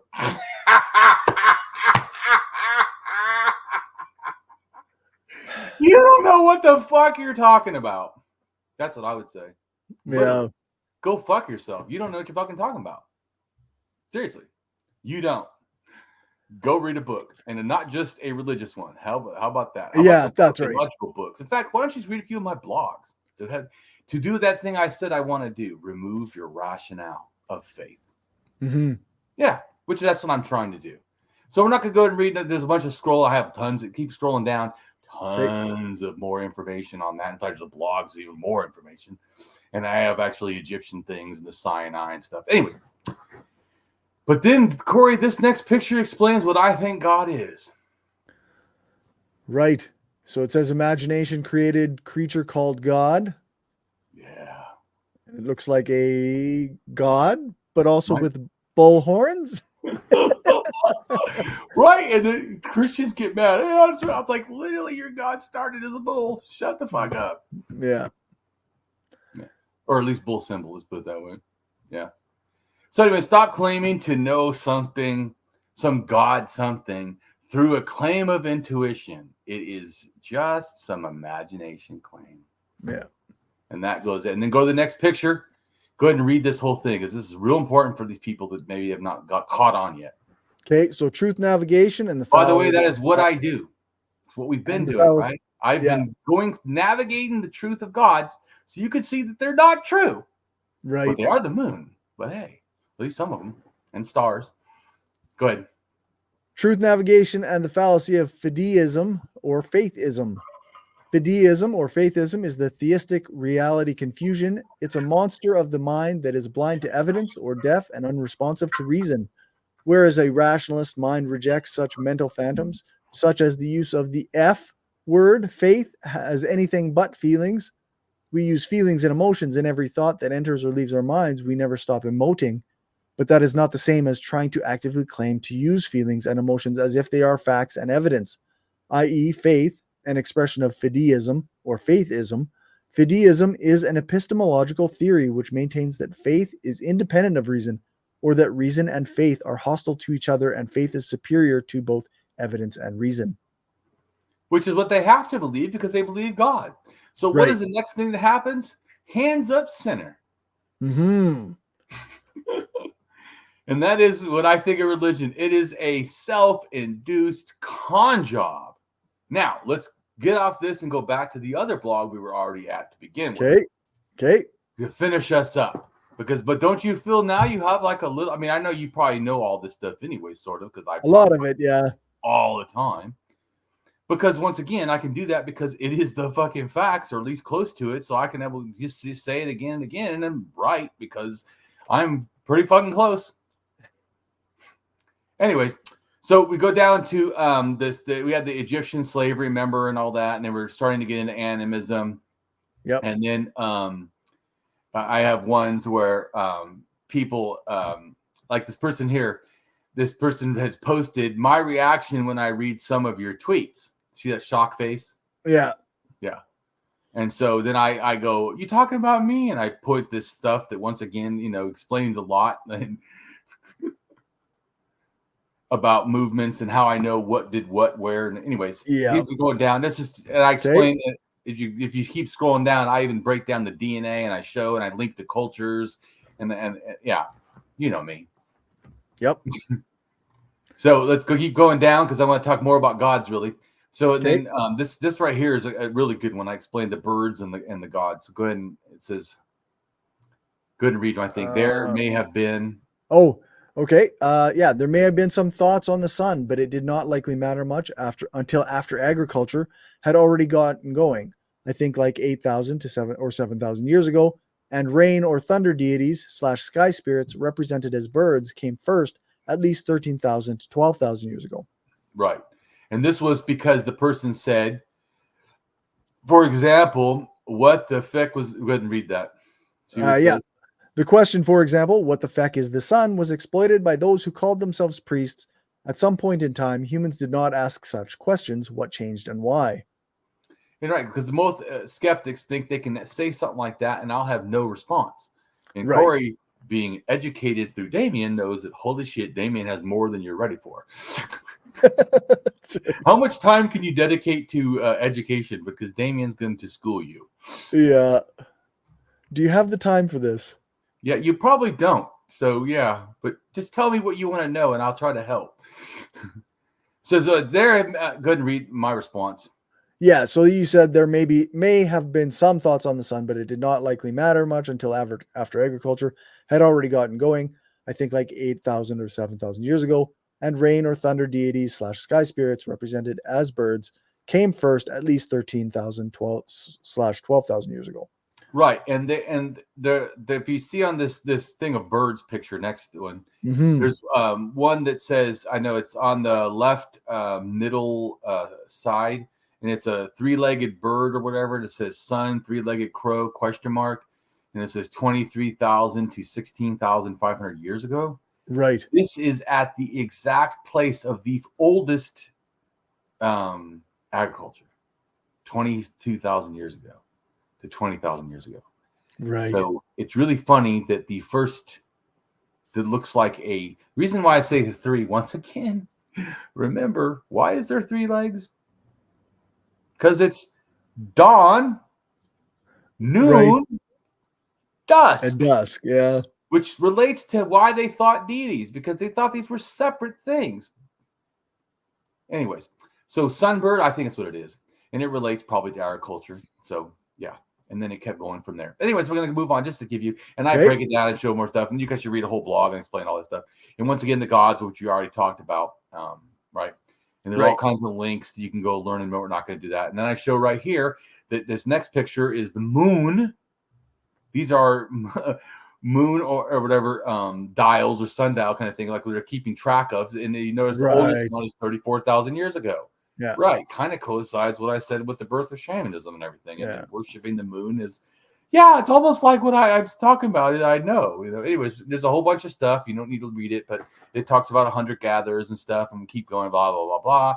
And we see once again, here's those, 3 different type of the next picture. Yep. 3 different type of deities we already talked about. Here's again the 3 of the moon, 3 of the sun. The next picture, we're gonna go fast. Yep. Right. So next picture we already talked about. We don't need to get, and there's more to can read. Keep going, scroll down, tons to read. I know I give you so much. But then we're back to animism, which I want you to read this because this, in a sense, we're going to close with this and the next art, and then I'm done. Okay. So we've got animism, breath, life, spirit. To me, potentially could hold several different kinds of belief in a things like a perceived spirit essence, to life itself, to things, to elements and places or animals and people in beyond reality, thus animated and alive even after death. The belief, yeah. So then, animism is a belief among some indigenous people, young children. Did you read the other blue where it says "Believe you are spiritual"? Believe you are spiritual and not religious. Well, you may just be an animist. Right. Oh, I think you are, but yeah, that's right.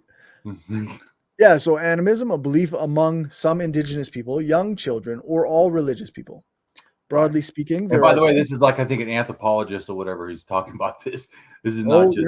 yep. It's a scholar for sure. It's an expensive book I bought. But anyways, but anyway, my point is, so I'm just showing you that all this, and notice I used one that had bull horns because I just thought, Right. Yeah. not that they all did bull horns. It goes with my theme. Yep. So keep going. We don't need the next thing says hidden religious expression. Now I want you to read this, and this is we're going to end it, and then we're going to just talk about whatever, and then we'll end the thing because this is the point I'm trying to get people to understand. Actually, the next two really, because I went after that. Then we're done. But just go ahead and read stuff on that next one. Okay, so hidden religious expressions: animist, totemist, shamanist, and paganist. Believe in spirit-filled life and or afterlife, you are a hidden animist. Believe in a spirit-filled life and or afterlife, can be attached to or be expressed in things or objects, then you are a hidden totemist. Believe in a spirit-filled life and or afterlife, can be attached to or be expressed in things or objects, and these objects can be used by special persons or in special rituals and can connect to spirit-filled life and or afterlife, then you are a hidden shamanist. Believe in a spirit-filled life and or afterlife, can be attached to or be expressed in things or objects, and these objects can be used by special persons or in special rituals and can be connected to spirit-filled life and or afterlife who are guided and supported by a goddess or god or goddesses or gods, then you are a hidden paganist. Right, and see, doesn't that after knowing all the other stuff I said, doesn't that kind of make more sense? How it really when you think that these things are separate, like, oh, I'm not superstitious like them. Like, yes, you are. Yeah, like they totally build on top of each other. They build at that. Yes, Cory gets it. Woo! Exactly. When you see it the way I see it, you start to go, holy shit, a lot of this stuff is the same. You start to not see it the way. See, they present it how they want to present it, right? Not how it is. Yeah. You need to break it down and look at it more critically and go, And so I'm trying to show you why it's not worthy to believe this stuff. It's not. And then what is the next picture? Faith is the champion of unsupported bad beliefs. Yes, there. Faith is the problem. And so that is an anti-theist and anti-religionist. What I am, in fact, my name of my book is going to be The Tree of Lies and Its Hidden Roots, Exposing the Evolution of Religion and Removing the Rationale of Faith. There you go. Right. And that is something, as you know, that I do in every video and every blog and every art I try to do. That is my goal. Yeah. And so people think that makes me a bigot because that's what I want to do is support, reality. Yeah. Whatever. Then I guess so be it, right? So and there's more to read too. I'm not going to keep going but there's a lot more. I explain a lot more even in this video. I mean, not video, in the blog. I just don't want to. We don't have another fucking hour or 2 hours to do more shit. And It is a very long blog, like. Well, because it's there's lots of stuff there. Cory goes, when do you know Damien? Yeah. He makes long blogs. He makes books, and he calls them blogs. Yeah, that's right. But it's really out of care. It's because I don't want you to believe me. I want you to be so informed that you start to go, fuck, I see it myself. I don't even need Damien to tell me. Holy fuck. It's pretty obvious, isn't it? I mean, it's not like it. Once again, that's also why I don't have the Graham Hancock thing. When I say shit, people are like, fuck. Okay. Yeah. And I actually think they should be challenging me more, really, which would be helpful. I mean, not because I'm wrong, but because then they can learn. Yeah. But I'm just saying is that they really should. And I wish people would, before they attack me, go read my blog, because then you'll never attack me. Yeah, that's right. Because everything's in there. Yeah, I'm not hiding nothing. Short of like taking, I don't know, not actually paying attention to something in the blog. Like, that's the only way you can actually come back and be like, oh, here's what I think you're talking about, right? Yeah. Well, and that's also why I felt it was important to do the blog, because I know I don't want people, especially I always tell you too, like someone said to me, I'm going to end up making a cult because I say so much stuff or whatever. Even if I I don't want that to happen, Cory. I told you already. Yeah. No, totally not. What the fuck? That's why I said that, like Marx probably wouldn't have been a Marxist. It's important to say shit before you die. because the people later are going to fucking take it and misinterpret the living shit out of it. Yeah. And so that's why I felt I need to do the exact, people get irritated with me, because you've seen my card, right? That I give out. I'll send it to you right now so you can look when I'm talking. I'll show people on the thing too, because it's important to grasp it. Why it like they think that I'm like bragging or something of why I explain all these different things about myself. No, it is that complicated. Yeah. So to explain me, it's not like I'm trying to brag or something. I'm just literally, to understand me, you need to understand it's not simple. There's not, well, Damien's just one thing or only knows one thing. That literally would not help you understand me. Yeah. So good. I just sent it to you. Yeah. So go ahead and look at that. So I can just read so you can see what. Go ahead and read what I am. This is what I used to. In fact, I have like 10,000 cards. I used to hand these out all the time. Okay. I do activism stuff.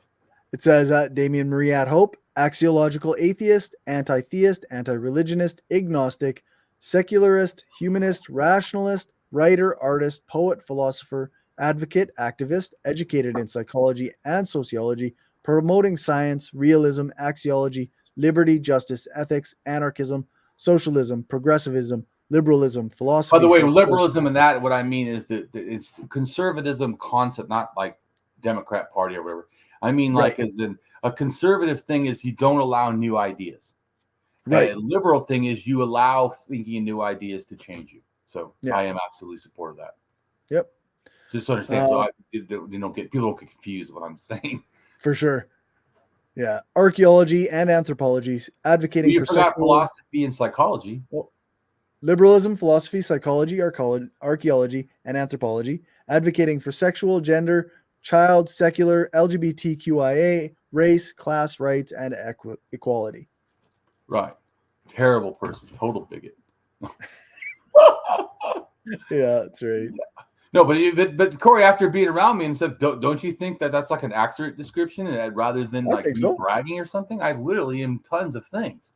Yeah, I think that's accurate. I mean, like, how would you explain me to someone? Like, I'd like to hear that just for the whole thing. And whatever, if you would like in other words, like, you're gonna try to promote me to be on someone else's show, like you're gonna tell someone about me, like, why should they listen to me, Cory? I'm some no one knows about me. I'm some anarchist that comes up with his own ideas, never read theory, doesn't do anything. Why even listen to this guy? He doesn't have an archaeology degree. He doesn't have a history degree. He doesn't have a religion degree. He only has a psychology degree, a BA. Why? So in your own words, because you've experienced me, why would you tell someone that they should listen to my ideas, or what would you say? Well, I would say that you got to listen to. You should have Damien on your show because he's very knowledgeable in prehistory, in religion, in philosophy, and he can express it in a way that people can understand. And he always backs up what he says with sources. Right on.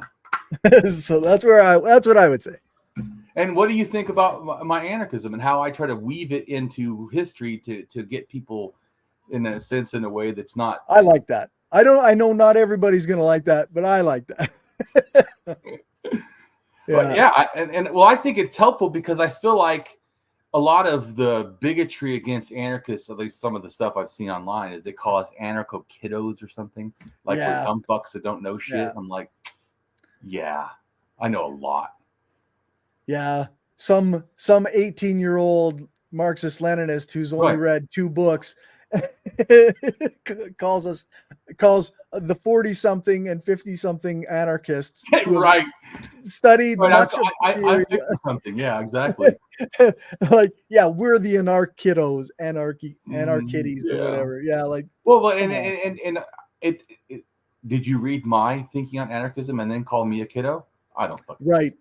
Yeah, no. Yeah, I don't fucking think so. Even though I haven't read any theory or whatever. And have you seen how I fucking think? It's like, all I always think is, you haven't looked into one of my blogs. That's always what I think, because I know no fucking person looks into one of my blogs and actually reads all the way through it and doesn't think, holy fucking shit. Yeah. Not, oh, this guy's an idiot. No, you think, oh my fucking, what the fuck? That's a lot of information. It's like jumping in the Twilight Zone in the blog. That's right. Yeah. But in a sense, I think it's really important though not to forget that I do this because I care, and I also do this not just see people don't get. Let's just say as an axiologist, what would make my goal to just remove faith? Well, my goal actually is a human connected society that works for the betterment of all. Right. And religion likes to segment people. Yeah. Yeah. Literally not a healthy thing to do. Yeah. So to me, I told you, that's why I don't even though I have nothing against the word comrade, I never say it, even when people say it to me. Because to me, I understand they're saying they have solidarity with me, and that's cool. And I am a different thinker. I see it as we're all dignity beings, and I don't class any of us. That's why I'm open to be friends with almost anybody. Yeah. As long as they're not a bigot. There's some fucking things that I just some lines. Yeah. If you're a racist, fuck no. I don't care if you're an atheist, anti-theist, every fucking you believe that you did the best lover of my blog, I will block your fucking ass. Yeah. Because fuck you. Anyway, so if you're a fan, too bad. Fuck off. I hate fucking racists. How about that? Yeah. Yeah. Anyways, but I'm saying there's things that matter because once again, it's value driven. That's why I try to say all the time. If you really understand, to me, everything's value driven. Of course, I would behave that way. Does that also mean that I'm going to make every single thing perfect? No. But my goal is always to betterment. Yep, that's right. So, I mean, I think it's, what do they call it? Praxis. Yeah. My praxis is to behave in a way that I told you before that's so ethical, everyone knows it. In fact, I try to behave so ethically that other people start changing in how they talk when they even comment on my Twitter page. Right. And I've seen them go talk to other people. They say horrid shit. They come on mine, never talk like that. Yeah. Why? Because they know it's not acceptable. What a great thing that even on the shit cesspool fucking Twitter, that just my ethical behavior inspires more ethical behavior. Yeah. Yeah. And that's also why I really appreciate you, Cory. You do a lot of ethical behavior. You do a lot of promoting of good stuff like the anarchism and socialism and explaining it. That people should go check out your blog and your stuff. You're amazing. You inspire me with the stuff that you do because you care. See, it's not the end result that Damien is impressed by. It is the absolute honor you live your life by that I'm respected by. What that thing we should be. Because you're a good person. That's why I like people. Not because they have things, not because they're fucking smart or stupid or anything. It's because you're a good person. You want to impress Damien, you don't have to be intelligent. Yeah. You have to care. Because if you don't you're even intelligent and you're an asshole, fuck you. You don't have to have all the correct opinions all the time. Yes.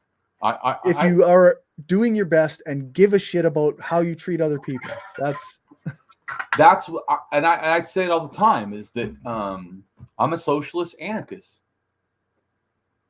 but I welcome everyone. I welcome all good humans. Yeah. I don't, but of course, a lot of people probably follow me are actually not what I would consider good humans, but I hope they can be inspired by me to become better. Yeah. And I think that there's this belief that that being kind or this it's going to somehow not work because other people are so mean. Literally, we're the only hope. If the world is so mean, then they need us even more to be kind. That's right. Yeah. Because the world's fucked. So we need to do something about it. Like not just sit here and go, oh, well, we nice if we change. Oh, yeah, it would. How about fucking doing something about it? Well, what can I do now? You can be kind right now. Like I said, I act in a way that inspires people to be more ethical and more considerate and more caring and more kind on my page. Yeah, because I inspired that. So that's why also I really hate people that are in power saying that it is okay to not care or it is okay to hate and hurt people. That really fucking bothers me because there's a person who people are listening to, like me, like you. I feel like people are listening to. We influence people? Absolutely we do. For sure. So it's absolutely fucking disrespectful as shit to humanity to talk that way. Yeah. Saying, like I said about Trump, saying, that immigrants poison the blood of humanity. To me, he should be. How can, after that statement, can you even be president? of America? You mean the immigrant country? Yeah.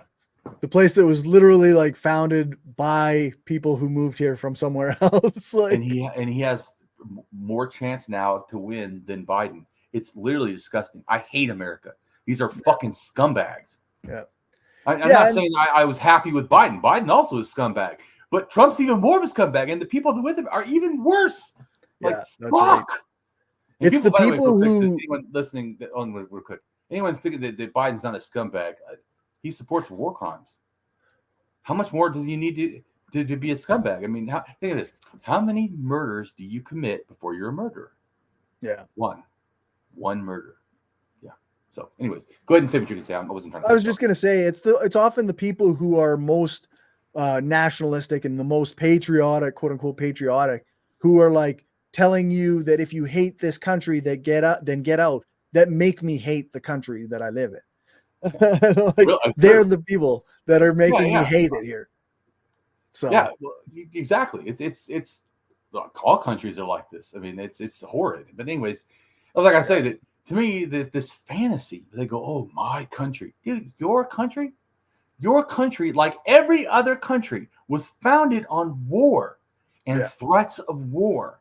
Yeah, that's how. Not because of some ethnic identity, even that people try to think. No, not even Israel, who lies and says it's an ethnic identity, but it's not. It's really a religious identity.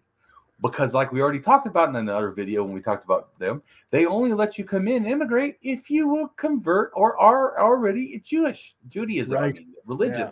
Not, they can't be an atheist and go there, just be genetically Jewish. So it's just fucking bullshit on top of fucking bullshit. Yeah. But anyways, yeah. So go ahead and Cory, and we can do a video on this, like I said, but I feel like we did a good video. I think this is like one of the best of me really kind of explain to people, grasp my thought on the evolution of gods and religions, I think. Yeah. And I think it was a good one. Right? I mean, I tried to get it faster so we could, because then you start to see the pictures in relation to each other, and then you're like, wait a minute. Yeah. Yeah. And then if we can get through an entire, like, this is the concept of this video, and we're not leaving people with an unfinished video just saying, hey, go check out the blog for the rest. Like, we finished the thought. Right. Try to. And there's nothing more, but I really tried to address it. Yeah. So like I said, definitely people should go read the blogs, but ones I showed and stuff, because then you'll understand. But if not, I appreciate you listening, and look, you've already learned some shit from me that, it help you understand religion, or at least my thoughts on it. Cory, go ahead and tell us about what you're doing, and I got some interview episodes of the podcast that have come out recently, and me and Justin just recorded another Read Reviews, which is up on my YouTube channel, which is the Skeptical Leftist Podcast. So check out the Skeptical Leftist or the Skeptical Leftist Podcast all over the place. Right on. I appreciate your time and helping out. Thank you. Right on. So everyone, take care. Yeah. Take care.